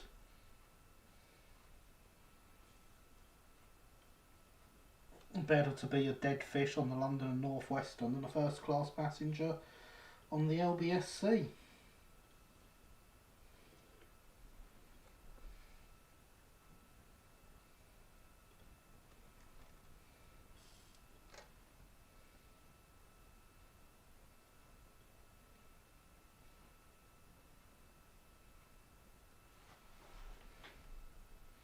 Yes, I've heard that. Yeah, that quote is.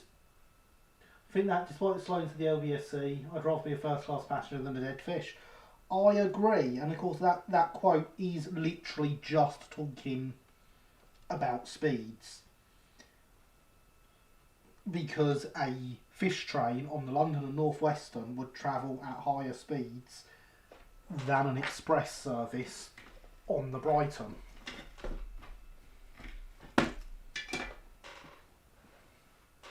Which is mad, really, isn't it? But at the same time, you don't want your fish sitting around for too long. I'd be moving them in a hurry as well.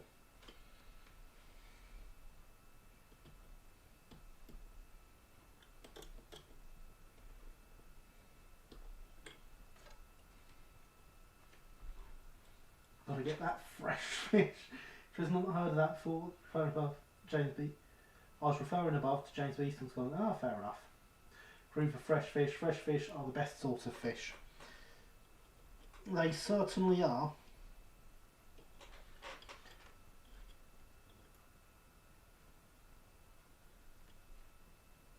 I can't remember who the quote that I quoted was by originally.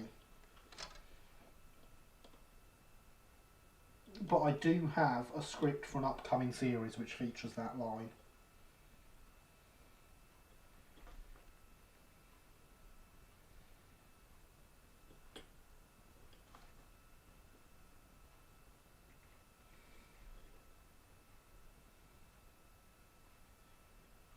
And that's right, you heard it here first. I have a script that says things that aren't necessarily nice about the Brighton.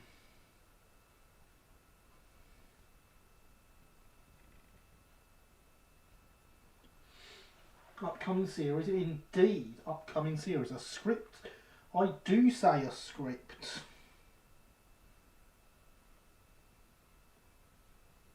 It will be the first thing. This series will be the first time I have ever done anything scripted on the channel.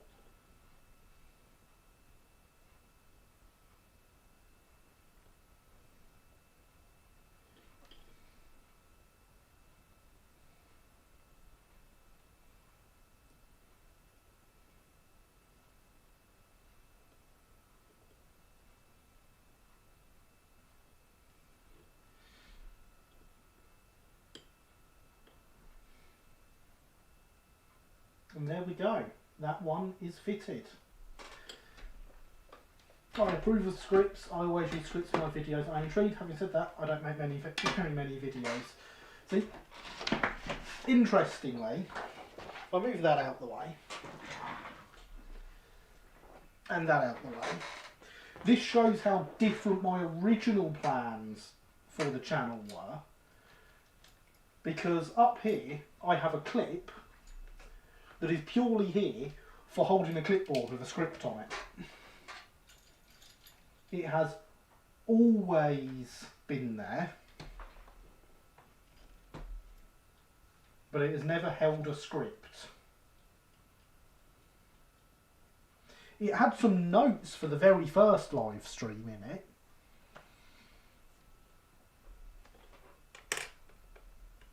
But it has never, ever held a script.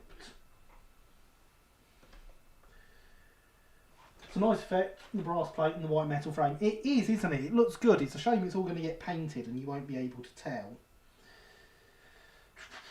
Doesn't keep long fish. Suppose vans wouldn't have been refrigerated. I suppose they would not have been. They would have just had ice chucked in them. I genuinely forgot the word ice there.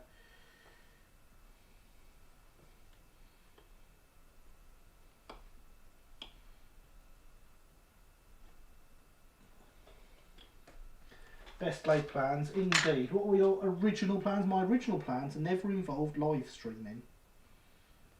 Everything was going to be pre-recorded. Everything was going to be scripted.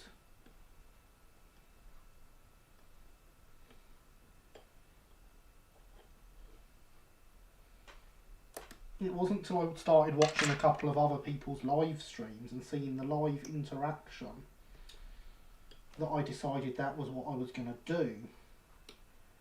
I did actually film a few episodes.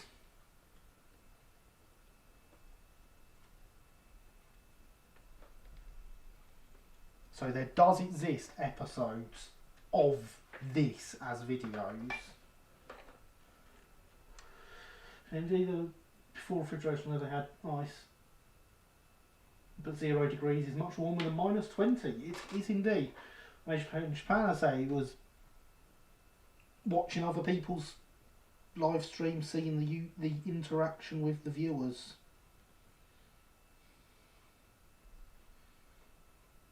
Videos were going to be 20 minutes long. There was going to be a set goal that would be achieved in each video, be it in real time or sped up, depending on what the goal was.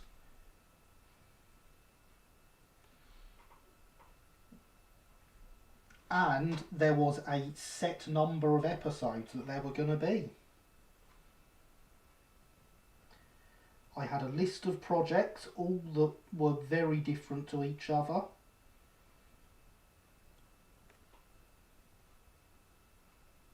And it was going to be, once they were done, that was it. There would be no more.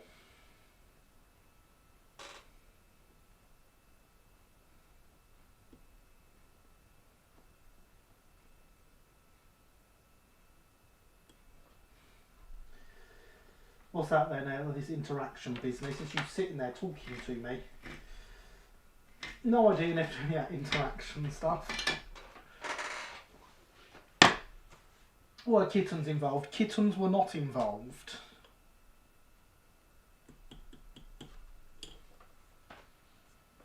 So there we go, they are both stuck in, although this one's got a bit of white metal that's come through. I knew that was going to happen because it had leaked a bit. Oh dear, kittenless videos can't be having... Well, you changed that this was a kittenless channel till you came along, James.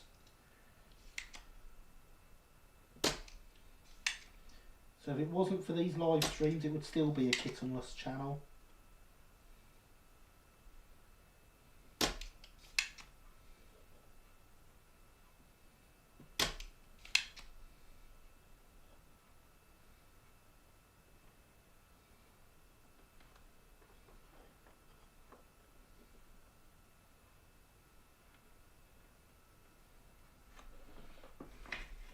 Kittenless channels are an unfortunate dark corner of the internet.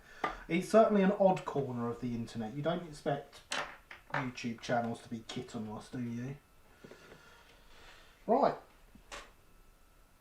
That is those ends. The next step, of course, is to fit them to the brake van.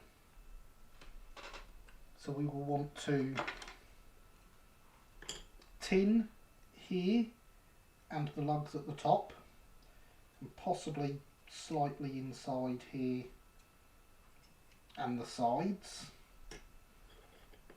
We'll want to tin the back here and all the way up the sides. On here. Terence Cuneo, the renowned railway painter, famously included a mouse on every one of his paintings. I plan to do the same model railway layouts and model cats. He did indeed, and yes, it's a perfectly valid thing to do. I plan on doing the same with my layouts, but with terriers.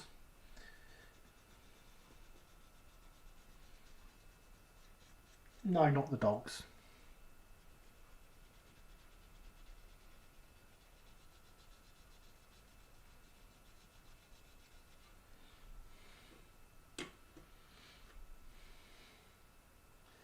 Yeah, I used to love searching for Mercy's paintings when I was a nipper. Nothing stopping you doing it now, James.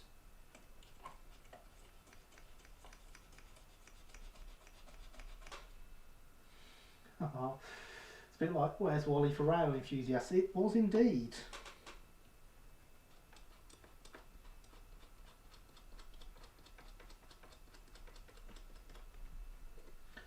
I have seen many of his paintings, probably not all of them. I always forget to look for the mouse till someone mentions it though.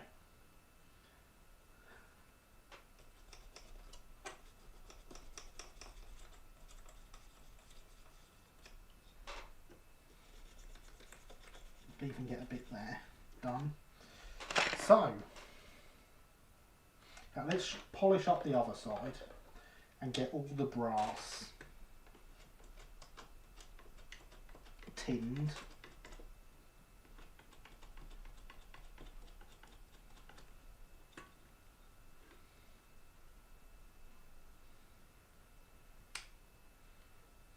Might be there a while, they can be hard to find. Indeed, I've seen some that are very hard to find.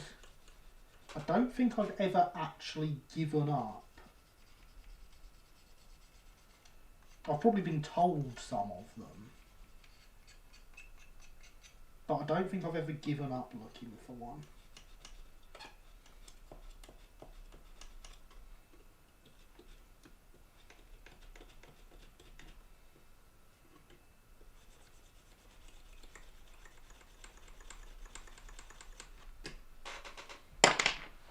Right then, this side wants those bits clipped.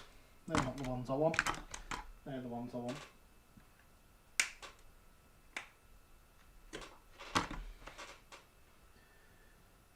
For how many mice are you still looking? I don't. Right now, none.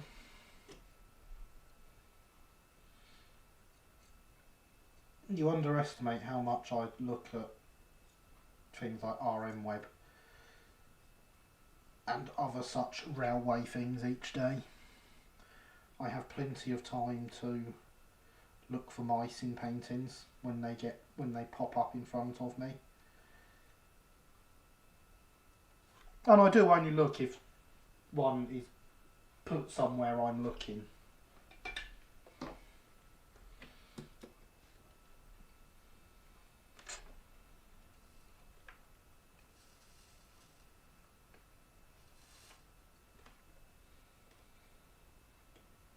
Oh, I'll run out.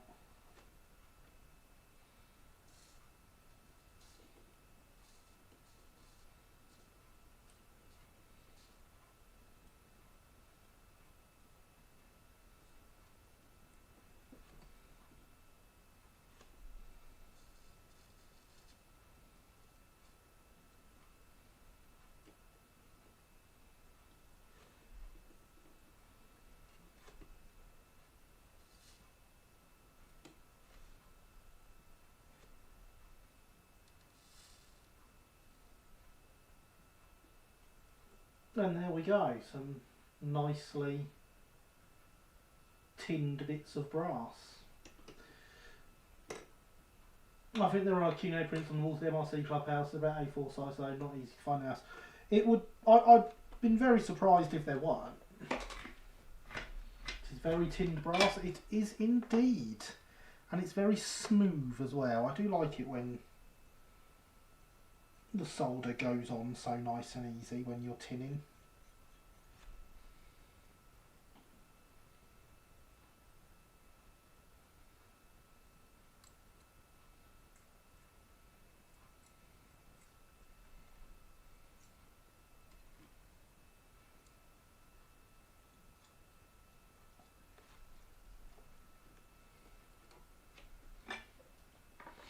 I approve of smooth, indeed. It is, of course, the secret is small amounts of solder.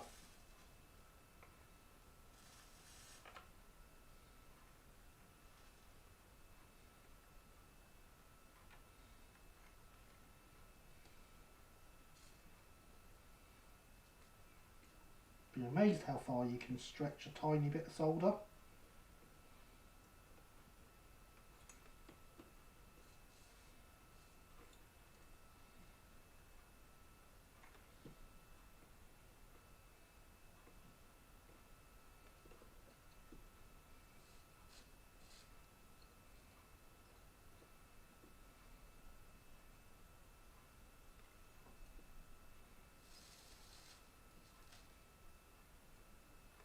There we go, got all the way around that side with just one tiny bit, not even a millimetre off the end.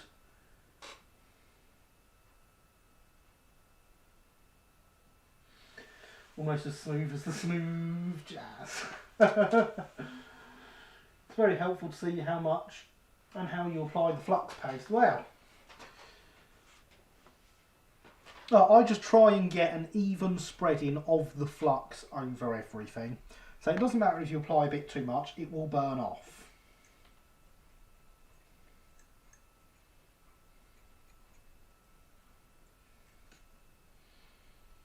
The only problem with flux, so I'm just cleaning up any residual flux now, is if you don't get in there with the soapy water afterwards. Which I say, there are some bits on here I missed last time.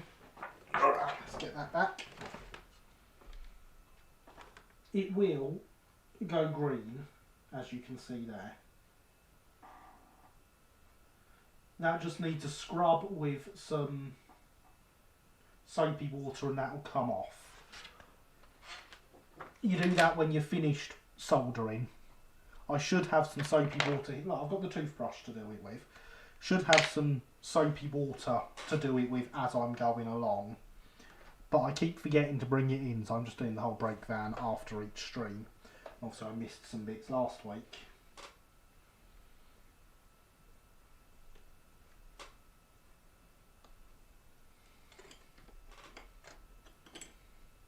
But now we shall tin the ends.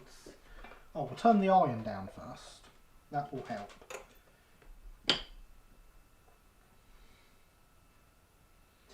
Spent much of the day realigning N-gauge fiddle yards. I found that if the tracks were too close, the magnets in the dapole 50s would make them stick together from adjacent tracks. That's suboptimal. Does it go southern green? No. No. No, it does not. It goes copper oxide-y green.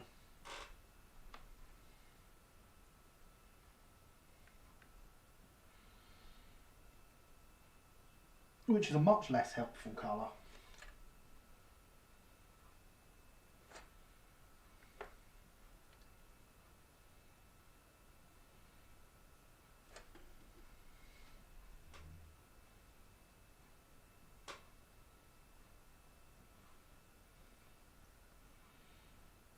So despite my you can't have too much flux thing, there is more than enough flux on that buffer beam right now.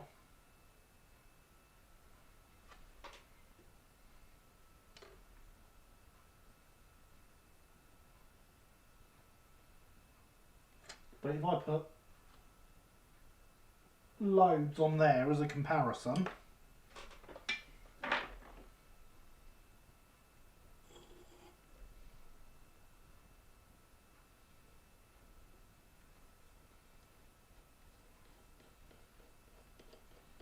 okay, so that buffer beam has tinned nicely, and all down this side will tin just as nicely, and the excess flux is just burning off.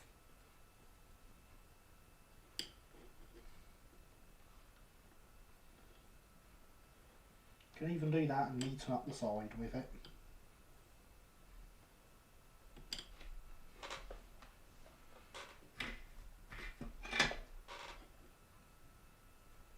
You can see the buffer beam is now tinned and the sides are just as tinned.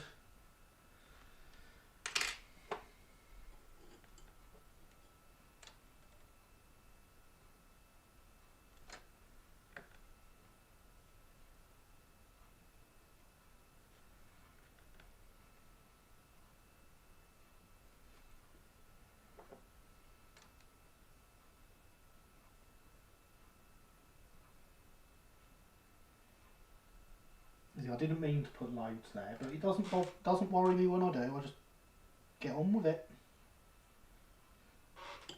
As long as there is a nice coat of flux over everything.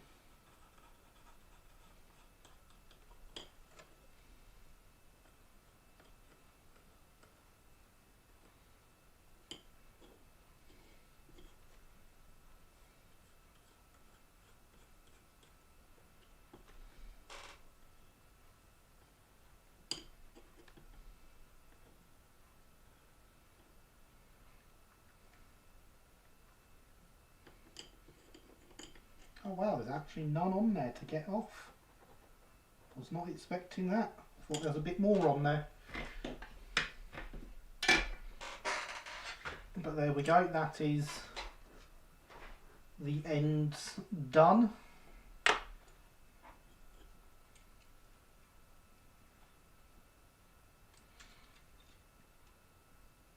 So they now just need attaching.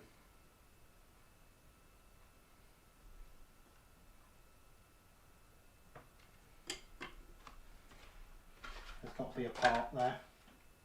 There is a gap between the door and the end.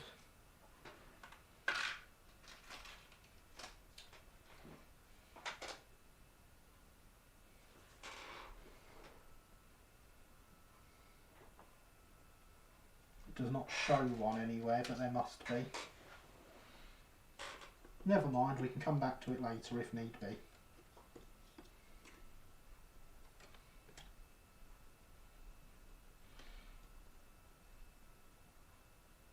So we are, as we saw earlier, going to align this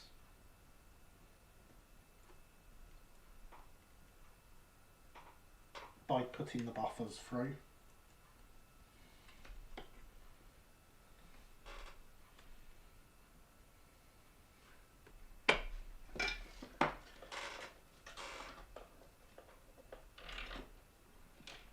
And this is the good thing about having flush fitting parts that go through two parts.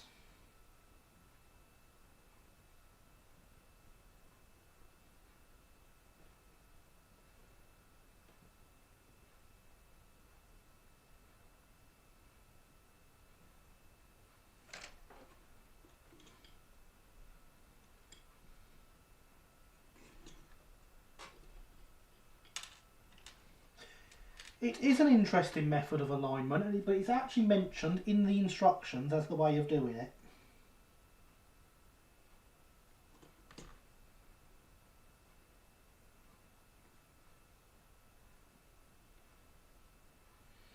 It is, of course, the sort of thing I'd try, but I wouldn't expect it to work.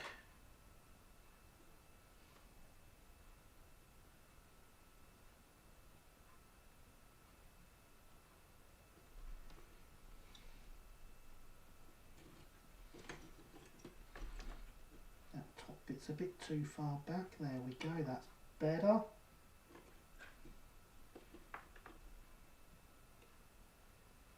That's also better. There we go. We have an end on the brake van. Just had a thought, 6-wheel brake. First of all, 6-wheel brake, first time attempts. Look at that bench being continued here. you say that, but there's nothing here I haven't done before.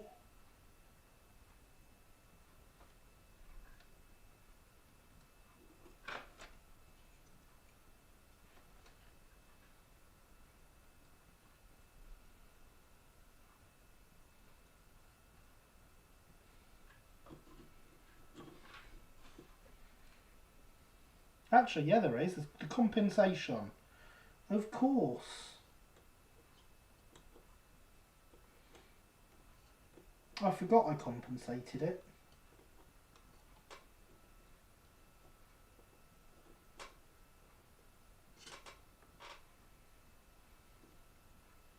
Compensated chassis, yeah, see? So, yeah.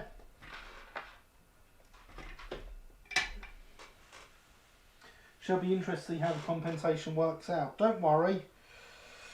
So will I. I mean, I actually, when I was fettling the rocking unit the other day, I did actually have the compensation all together in one piece on there. So I've got a good idea of how it's going to work out. But I wouldn't want to spoil it for you.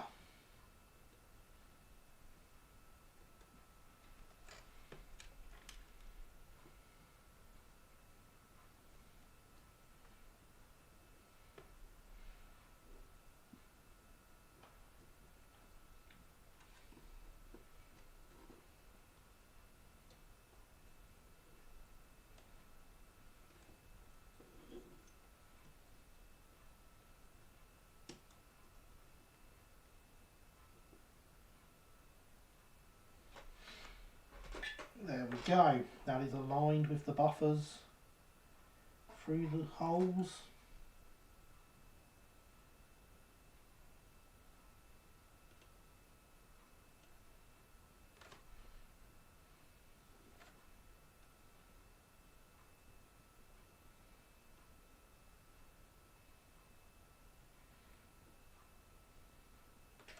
Being able to do this and melt the solder all the way down is one of the things I like about soldering white metal to brass.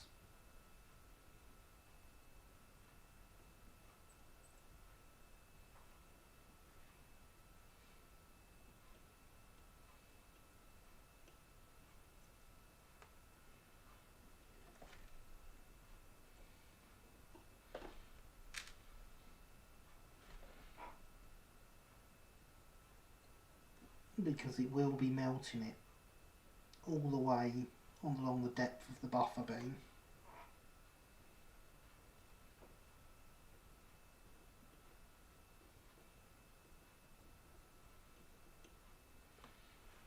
And giving us a really nice joint.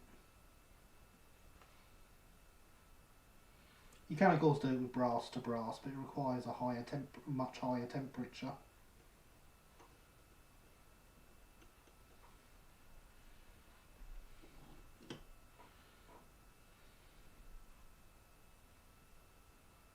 Is that a mechanical clock in the background? You can hear my clock?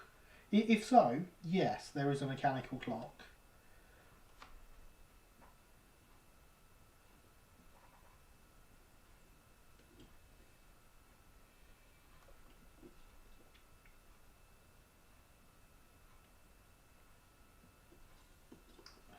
I was not expecting that to be picked up by the microphone. That must be because I've played with a volume, I would expect.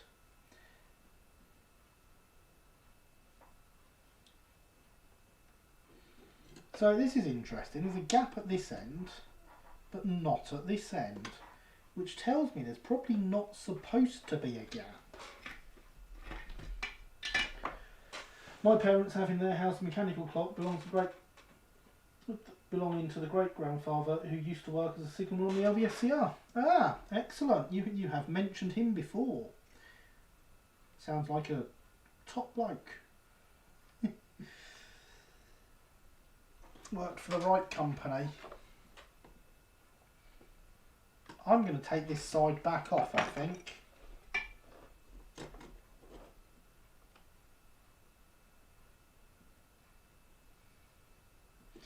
It shall not be an easy job.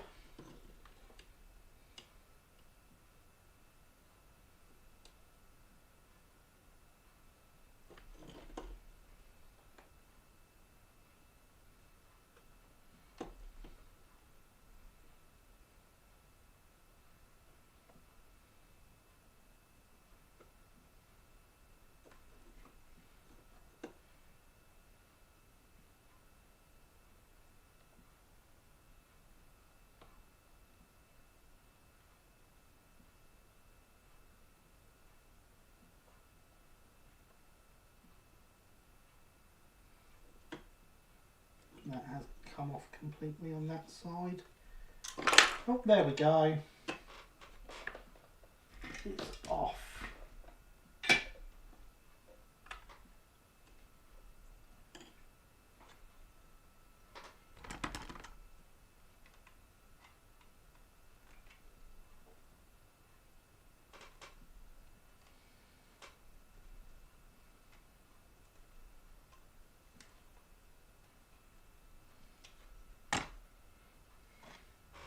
Very kitchen style. For my father sent me a picture of him one day. He had very impressive mustache, very kitchen style. Excellent. It's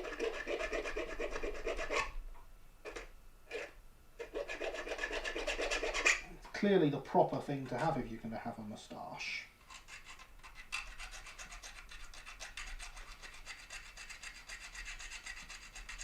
Practically uniform on the railway, surely.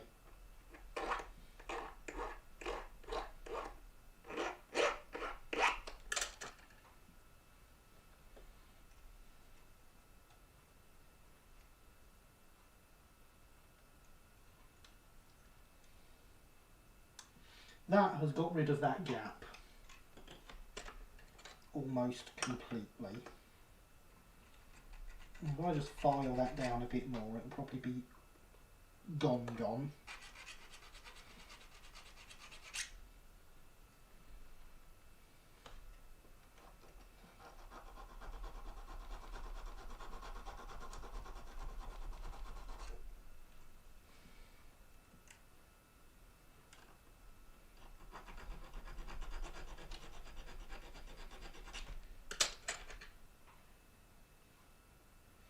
Oh yes. Now there is no gap whatsoever. Early drivers had the moustache to keep their faces warm before the invention of cabs. Makes sense. Now before we resolder that, hydration is important.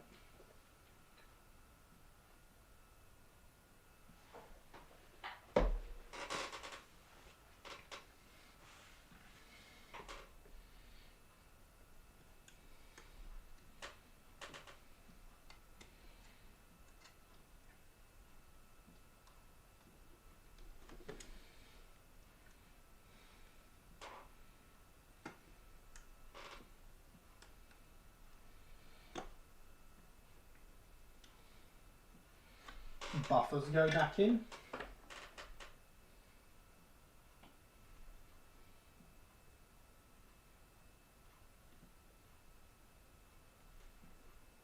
Solder gets reheated.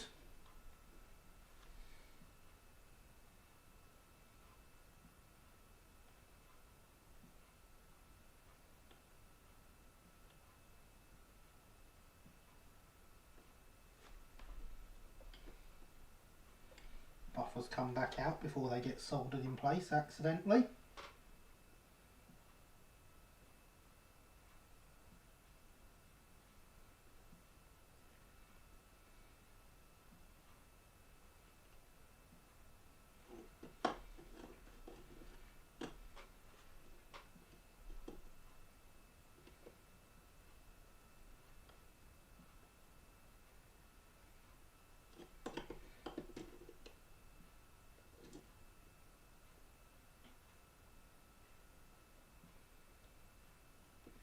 And the top gets rejoined.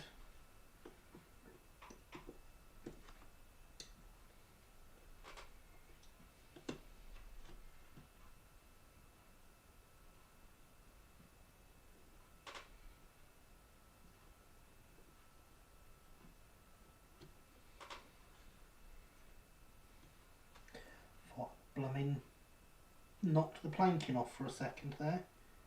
Of course, what I've seen was the holes where this end has gaps at the top.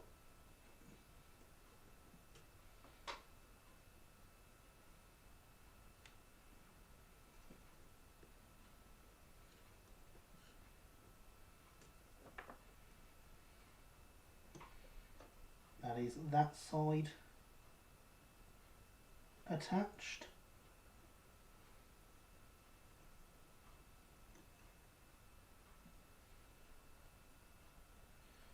And that is that side attached. Let's move those buffers out the way. Now we can do the same on this end.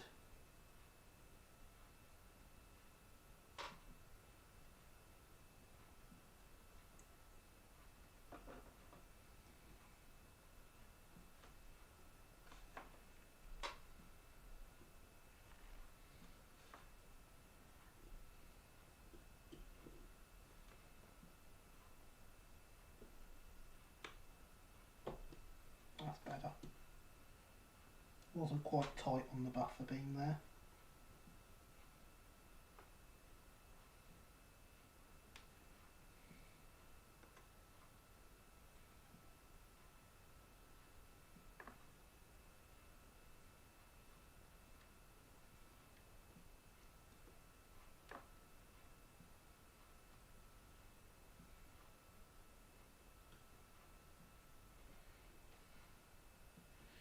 And there we go, that is the ends very firmly on this brake van.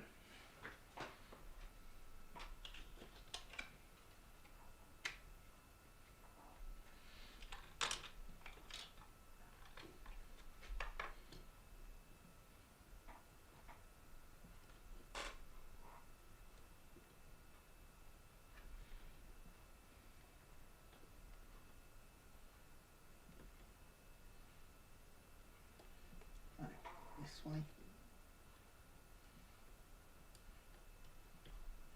Yeah, definitely this way.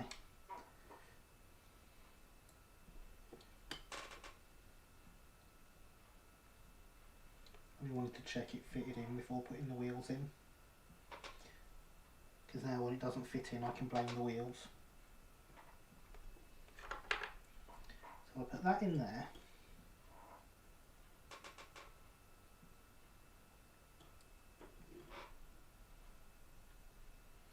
Put that in there.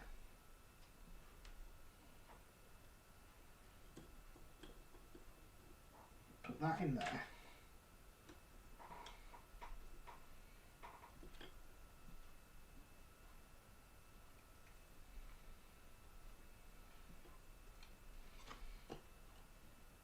Oh, it's not so keen to clip in place anymore.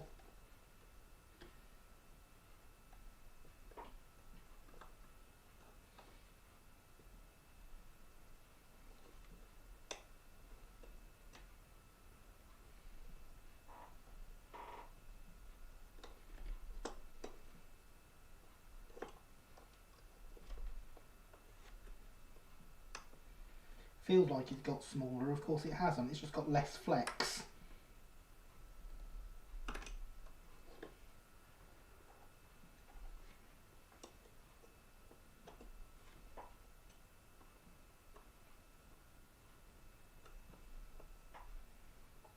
So I don't want to be bending that bit about too much, we'll break the compensation, definitely won't work then.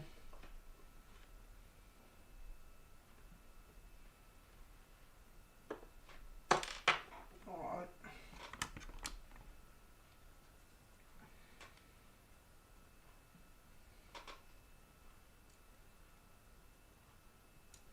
I'll probably do this with a file actually, that little, and with less risk of damaging stuff.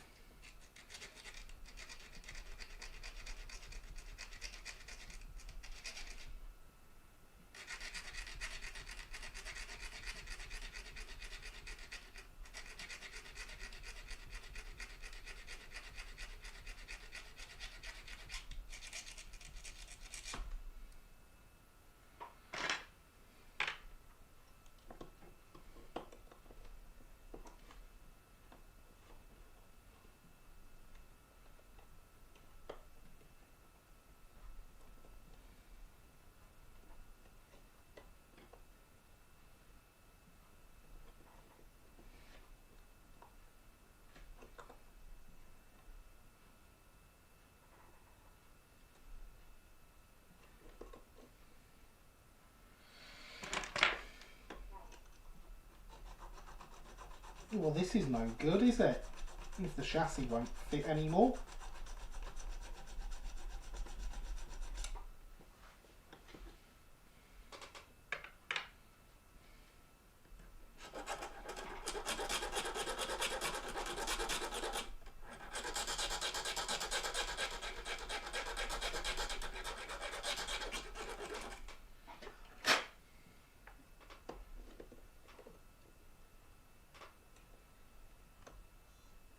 You know what? It's worth trying it this way as well. Because it might be a case of it just doesn't fit that way.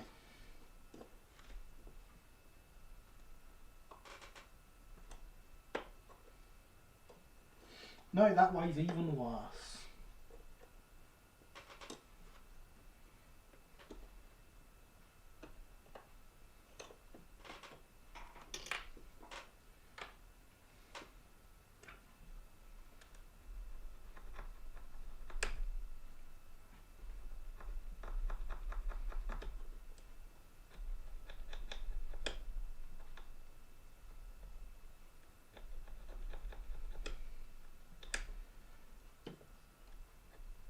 Flatten down all these bits a little bit.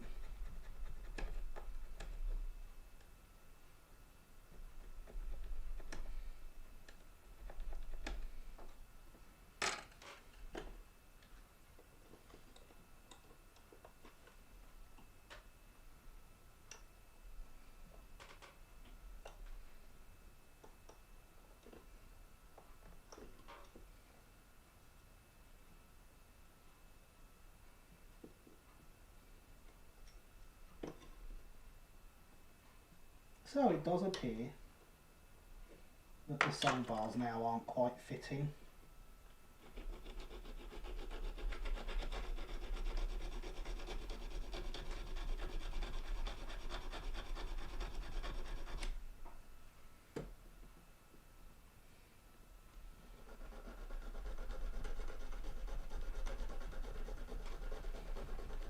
So a bit of filing will solve that, he hopes.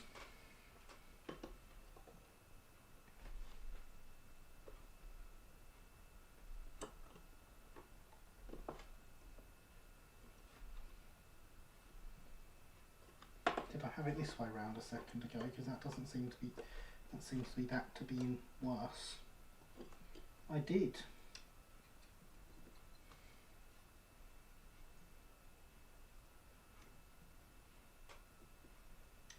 And it is the sole bars that are still not fitting. Ah, I hadn't filed this one down as much as I thought I had.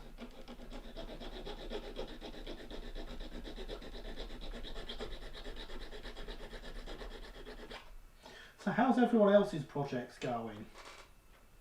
As the chatbot promotes Discord.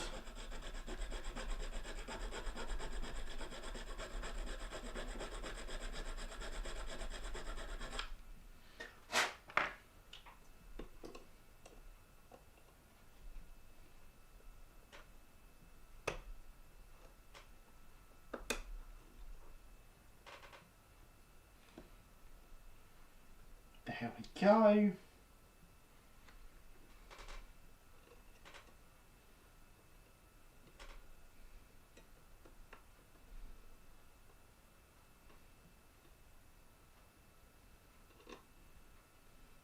Still fitting engage uncouplers.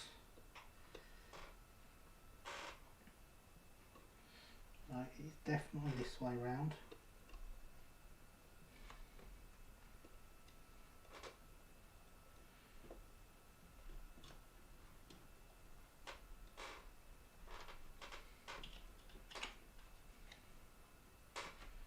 That goes on there.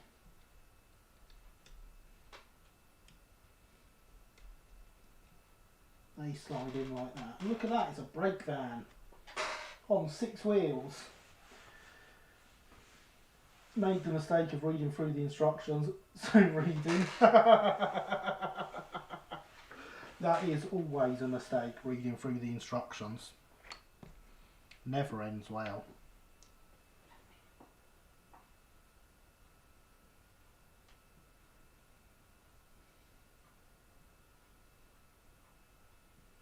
How very brake vanish. Indeed, isn't it just? Now, if I just quickly snap that off there.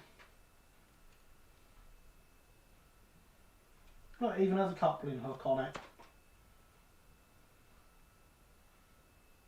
There we go, you'd never know it wasn't finished. Looking good. Only the bajillions of handrails to add now. Before the handrails, we've got the strapping to add.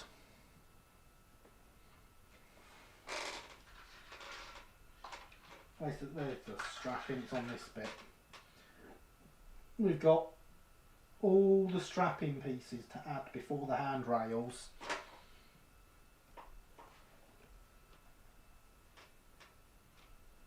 So we're not going to fool ourselves into thinking we're done. Far from it.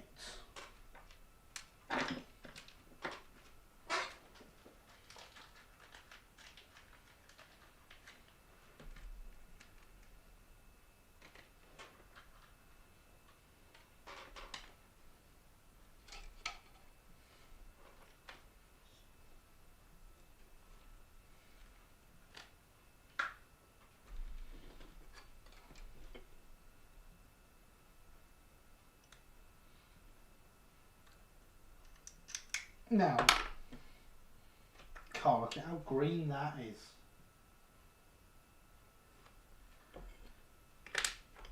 So this fits a very specific way round.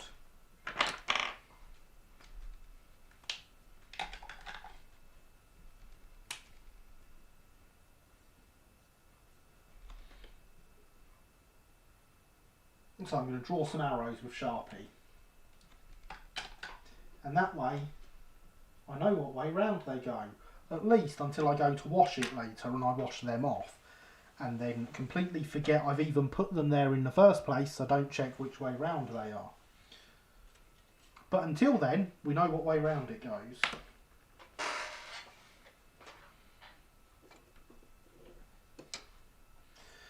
But yes, it's time for some strapping. We reach 11:30 here in the UK. Strapping. I can't say this is a job I've been looking forward to. Let's get the book back because I can see the drawings in that better for how this goes on. Straight ones round the corner at the bottom, weird curly shaped ones round the corner at the top. That's quite simple really. Quite why I have two sets of curly ones and two sets of straight ones and two sets of not straight ones.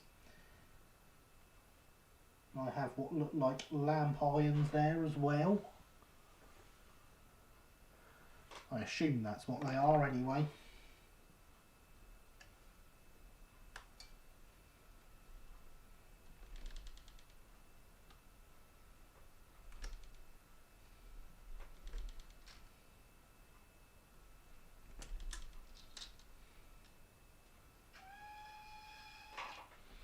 And there is Simon donating $2.46. Thank you, Simon. That is very much appreciated.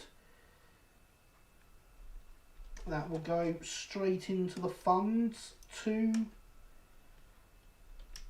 get more items for the live streams.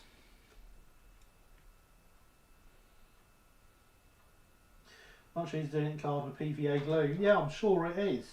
Right, Gary, I have to pause for dinner. Maybe back. Okay, well, we shall be done in 25 minutes, so you're probably cutting it a bit fine for getting back. Don't rush on my account. It has been great to have you here. Thank you for coming, Andy. See you next time.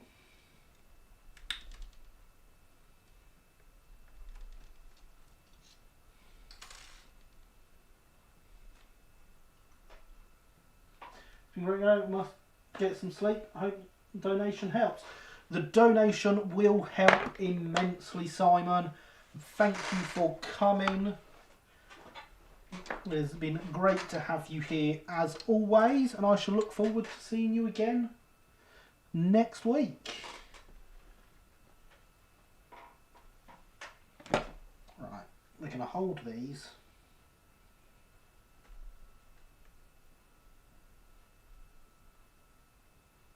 With these.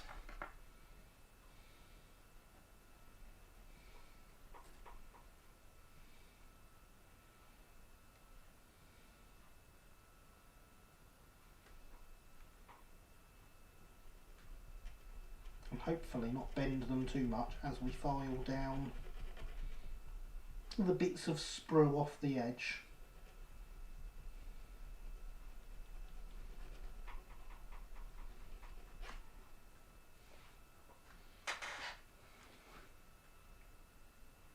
Oh, and I'm going to mention this now because I've literally just remembered about it.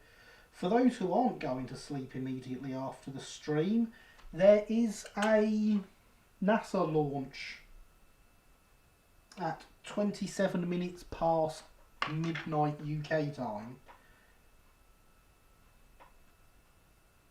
So 25 minutes or so after the end of the stream. And that will be up. That will be going out live on NASA's YouTube page.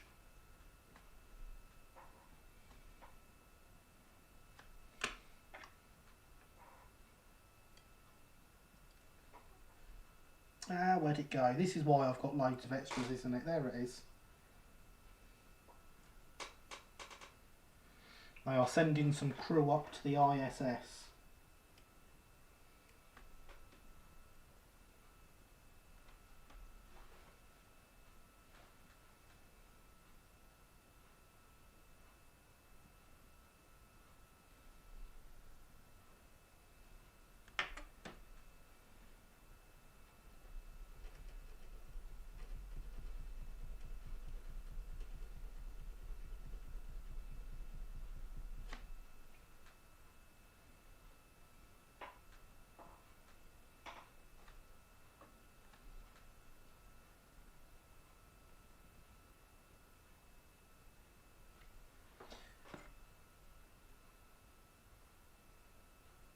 And well, who doesn't enjoy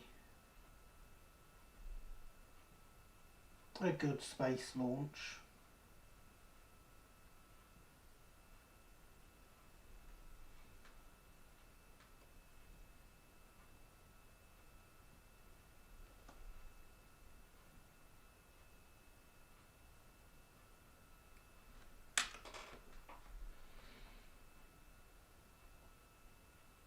Thanks for attending this Friday evening. Thank you for coming, Ian. Your presence has been very much appreciated, and see, you have come along and actually aided the stream, which is always nice. So thank you, and I hope to see you again. And we have 20 minutes left until we finish. We still don't lose anything, no matter how small it is.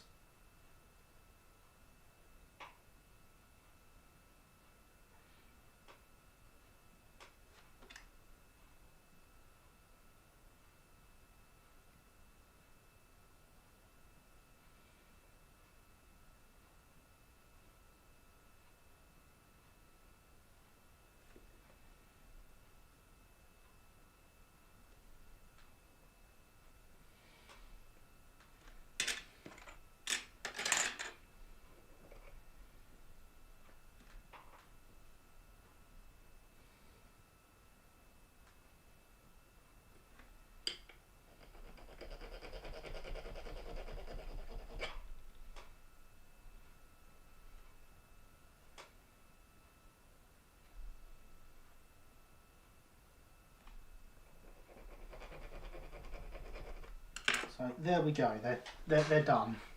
They are filed. So we need to get them tinned, get the sides tinned, then get the other side of it done.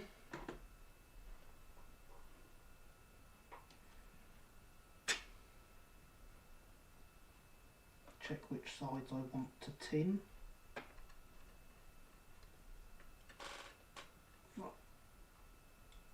That way.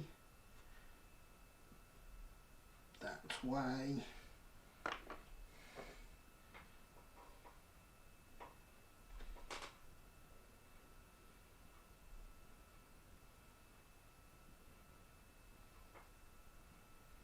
Because they do have some embossed rivet detail that we obviously want facing outwards.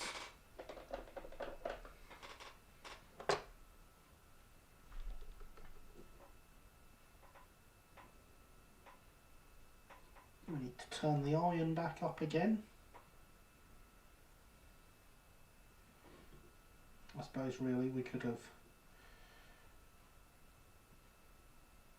tinned these white metal parts first. In fact, we're going to take that off because we want to polish this brass first, because that's very tarnished. These look okay, but this looks really tarnished.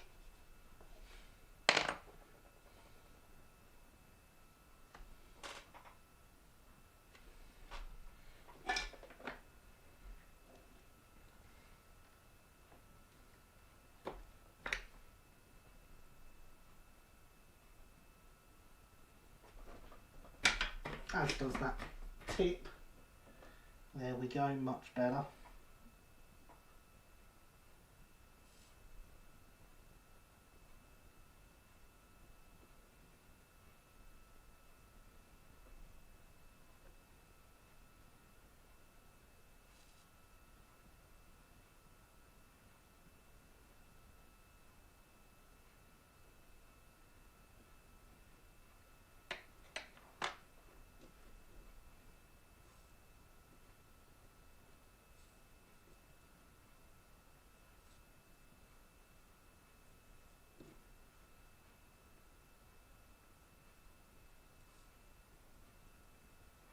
Now this is of course some very, very precarious soldering,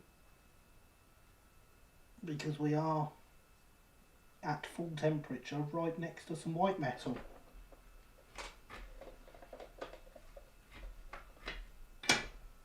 Which is not all ideal really.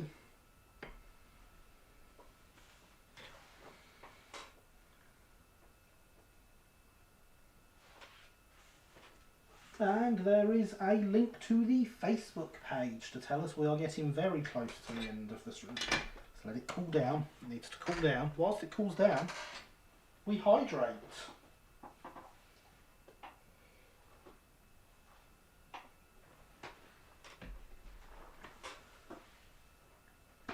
Still cooling down.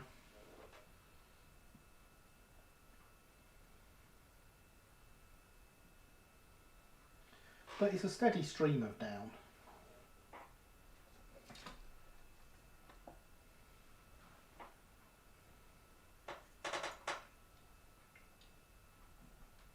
Well, that is the live temperature of it. I wish my cooker could do temperature that quickly.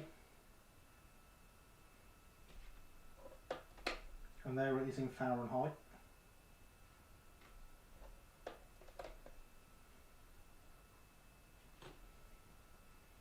Slowly getting there.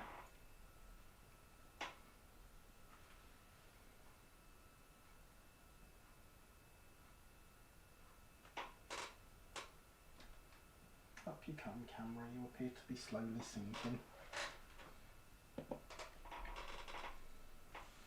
So of course now we want to tin these up and then we want to solder these on with white metal solder.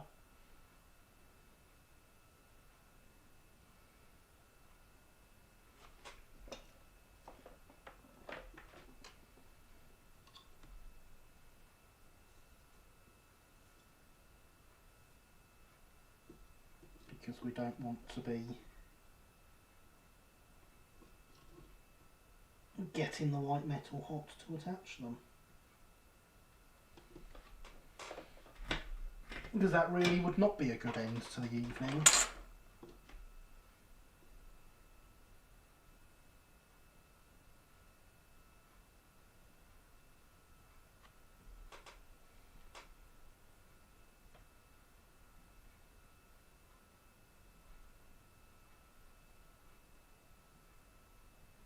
Well, that's not where I held you to fold, you silly thing. Never mind.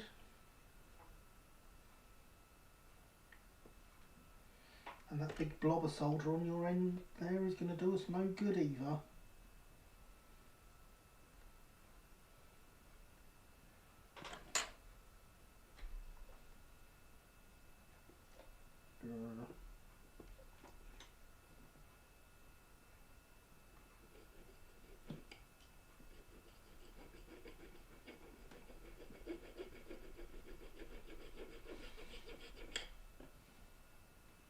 That's a bit better.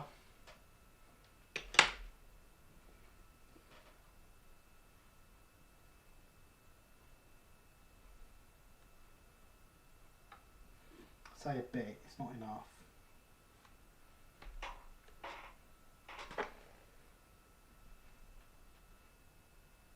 And it's proper solder, so I can't do it without heating the soldering iron back up again.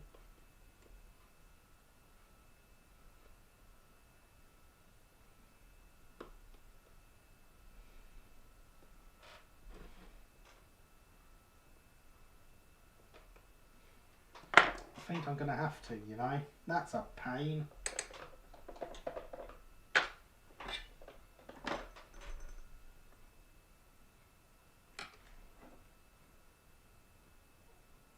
There we go, got it. Quick, turn it back down before it heats up too much.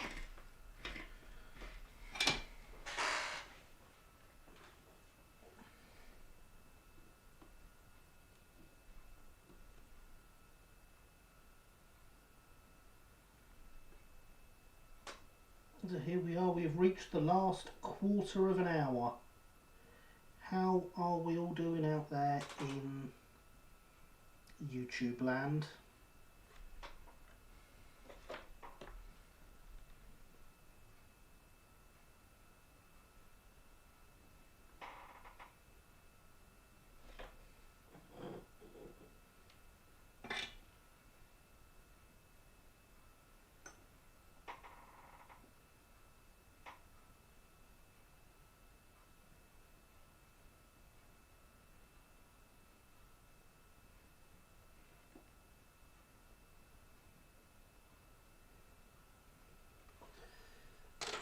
I'm not in YouTube land, you're in YouTube land. I'm in real life fitting uncouplers to my Engage layout. Fair enough. Fair enough, James.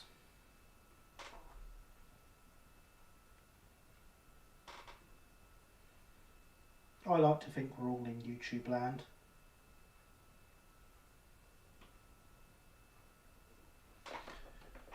Of course, me being nothing more than a disembodied pair of hands is probably more in YouTube land than the rest of you.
And there we go, that is those two bits of strapping on at the bottom. I'll go on camera, focus, please. Doesn't want to.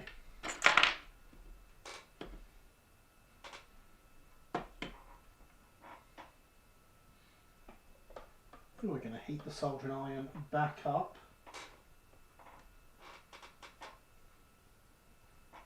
We're going to grab 2 more bits of strapping.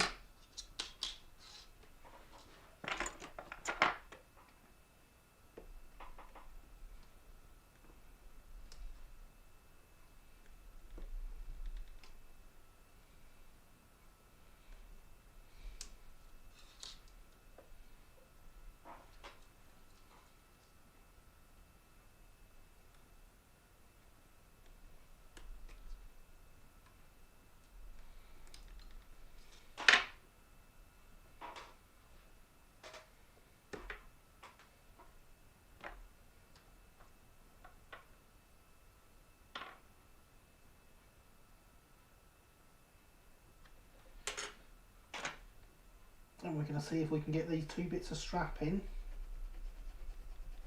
in place before we run out of time in 10 minutes.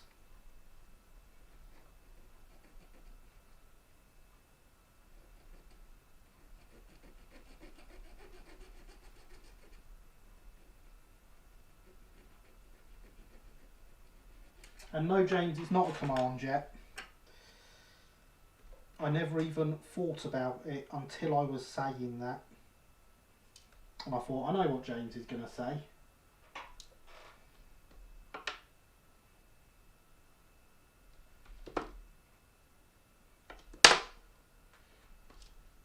There it is.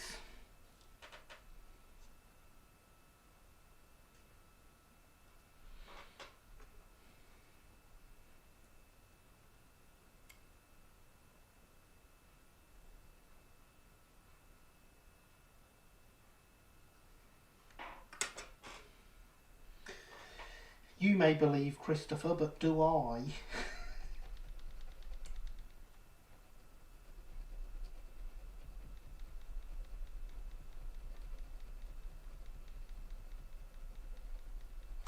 Right, that's that one filed down.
flip this one round to do the other side. And that's our last bit of filing for the night.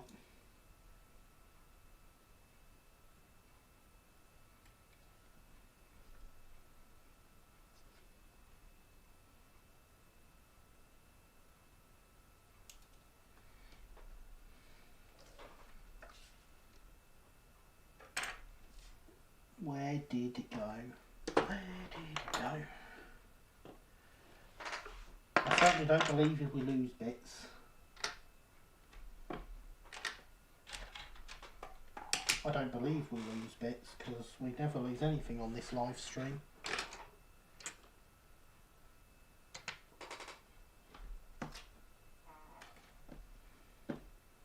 Unless of course it's through lack of time. So they've just started fueling the Falcon 9. Excellent, so it's definitely going up this time then.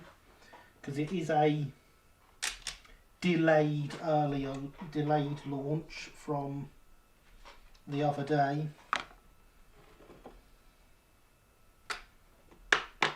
Let's get this one on, otherwise we're going to run out of time.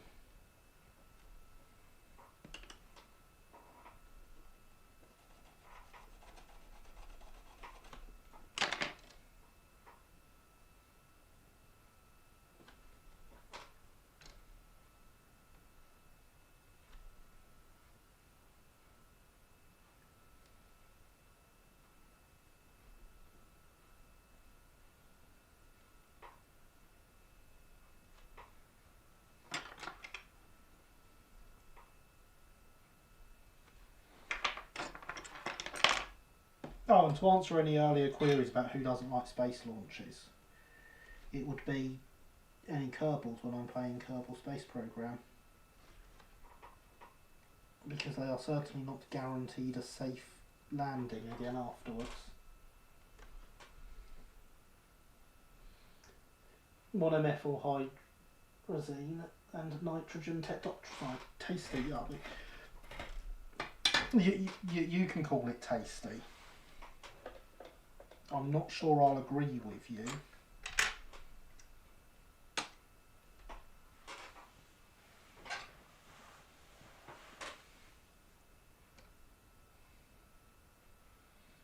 I heard it hit the glass when it fell. That's irritating.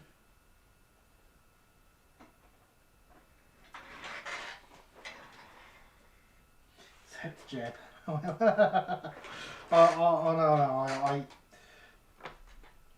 crashed Jeb into Kerbin at like 2,000 meters a second earlier.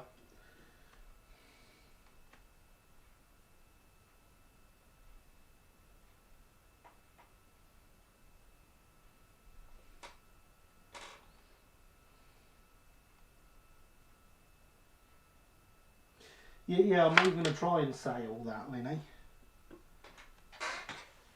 Or am I? Tastier hypergolics than chlorine tetrafluoride and, well, literally anything. But he was smiling all the way, Christopher. He was indeed. I don't think he was too impressed when he hit the surface.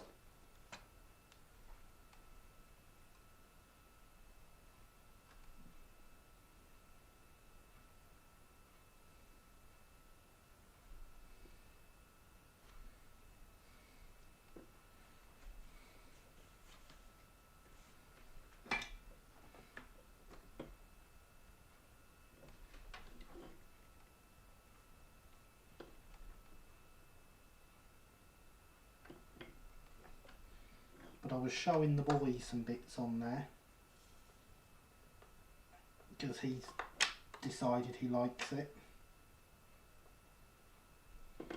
and I accidentally went higher than I was planning.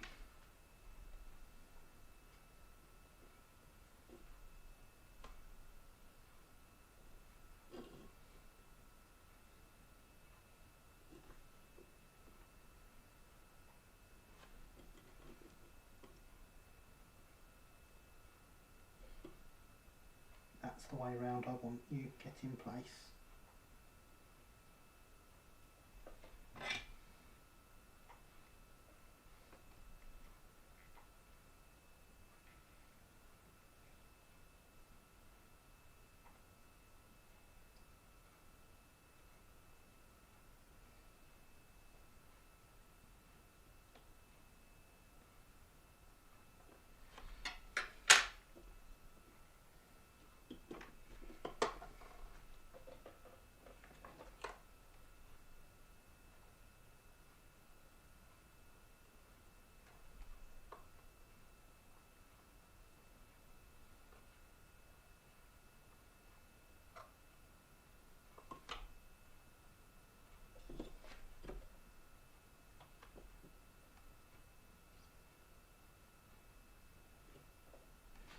There we go.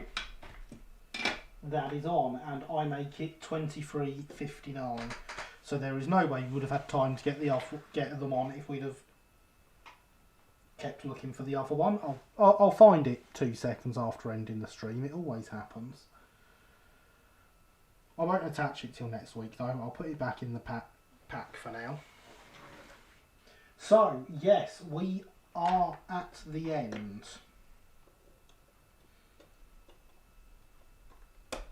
We have made it through another week. You have put up with me, and for that you should be congratulated.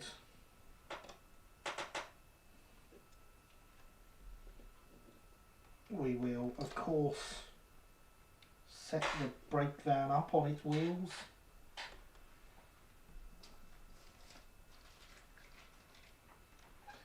We can even stick a couple of buffers in.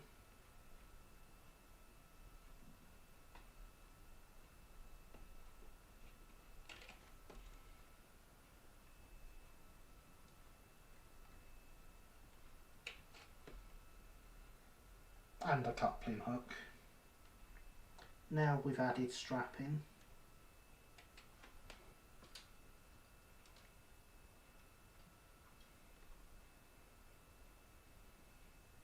And we can move Fenchurch into view as well. Right, a splendidly brake van. Thank you, James. I can just imagine that being train pulled by a nice E1. It won't be, it's an SE&CR one.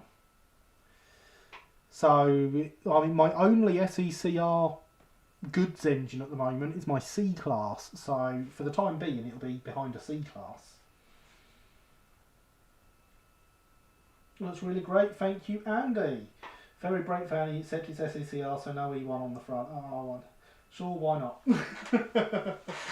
So it'll go behind the C-Class for the time being, which will be good, because it'll be my first actual SE&CR brake van. So yes, we have reached the end. Thank you for coming, everyone. It has been absolutely amazing. As always, I've had a great time. I hope you have too. Remember to flip over to NASA if you want to watch that space launch. I will certainly be watching it before I head off to bed. But in the meantime, beautiful, excellent work as stream, sir. Thank you, Christopher. Yes, thank you for watching. This has been Let's Build. I've been Gary. You've been absolutely amazing. Bye for now.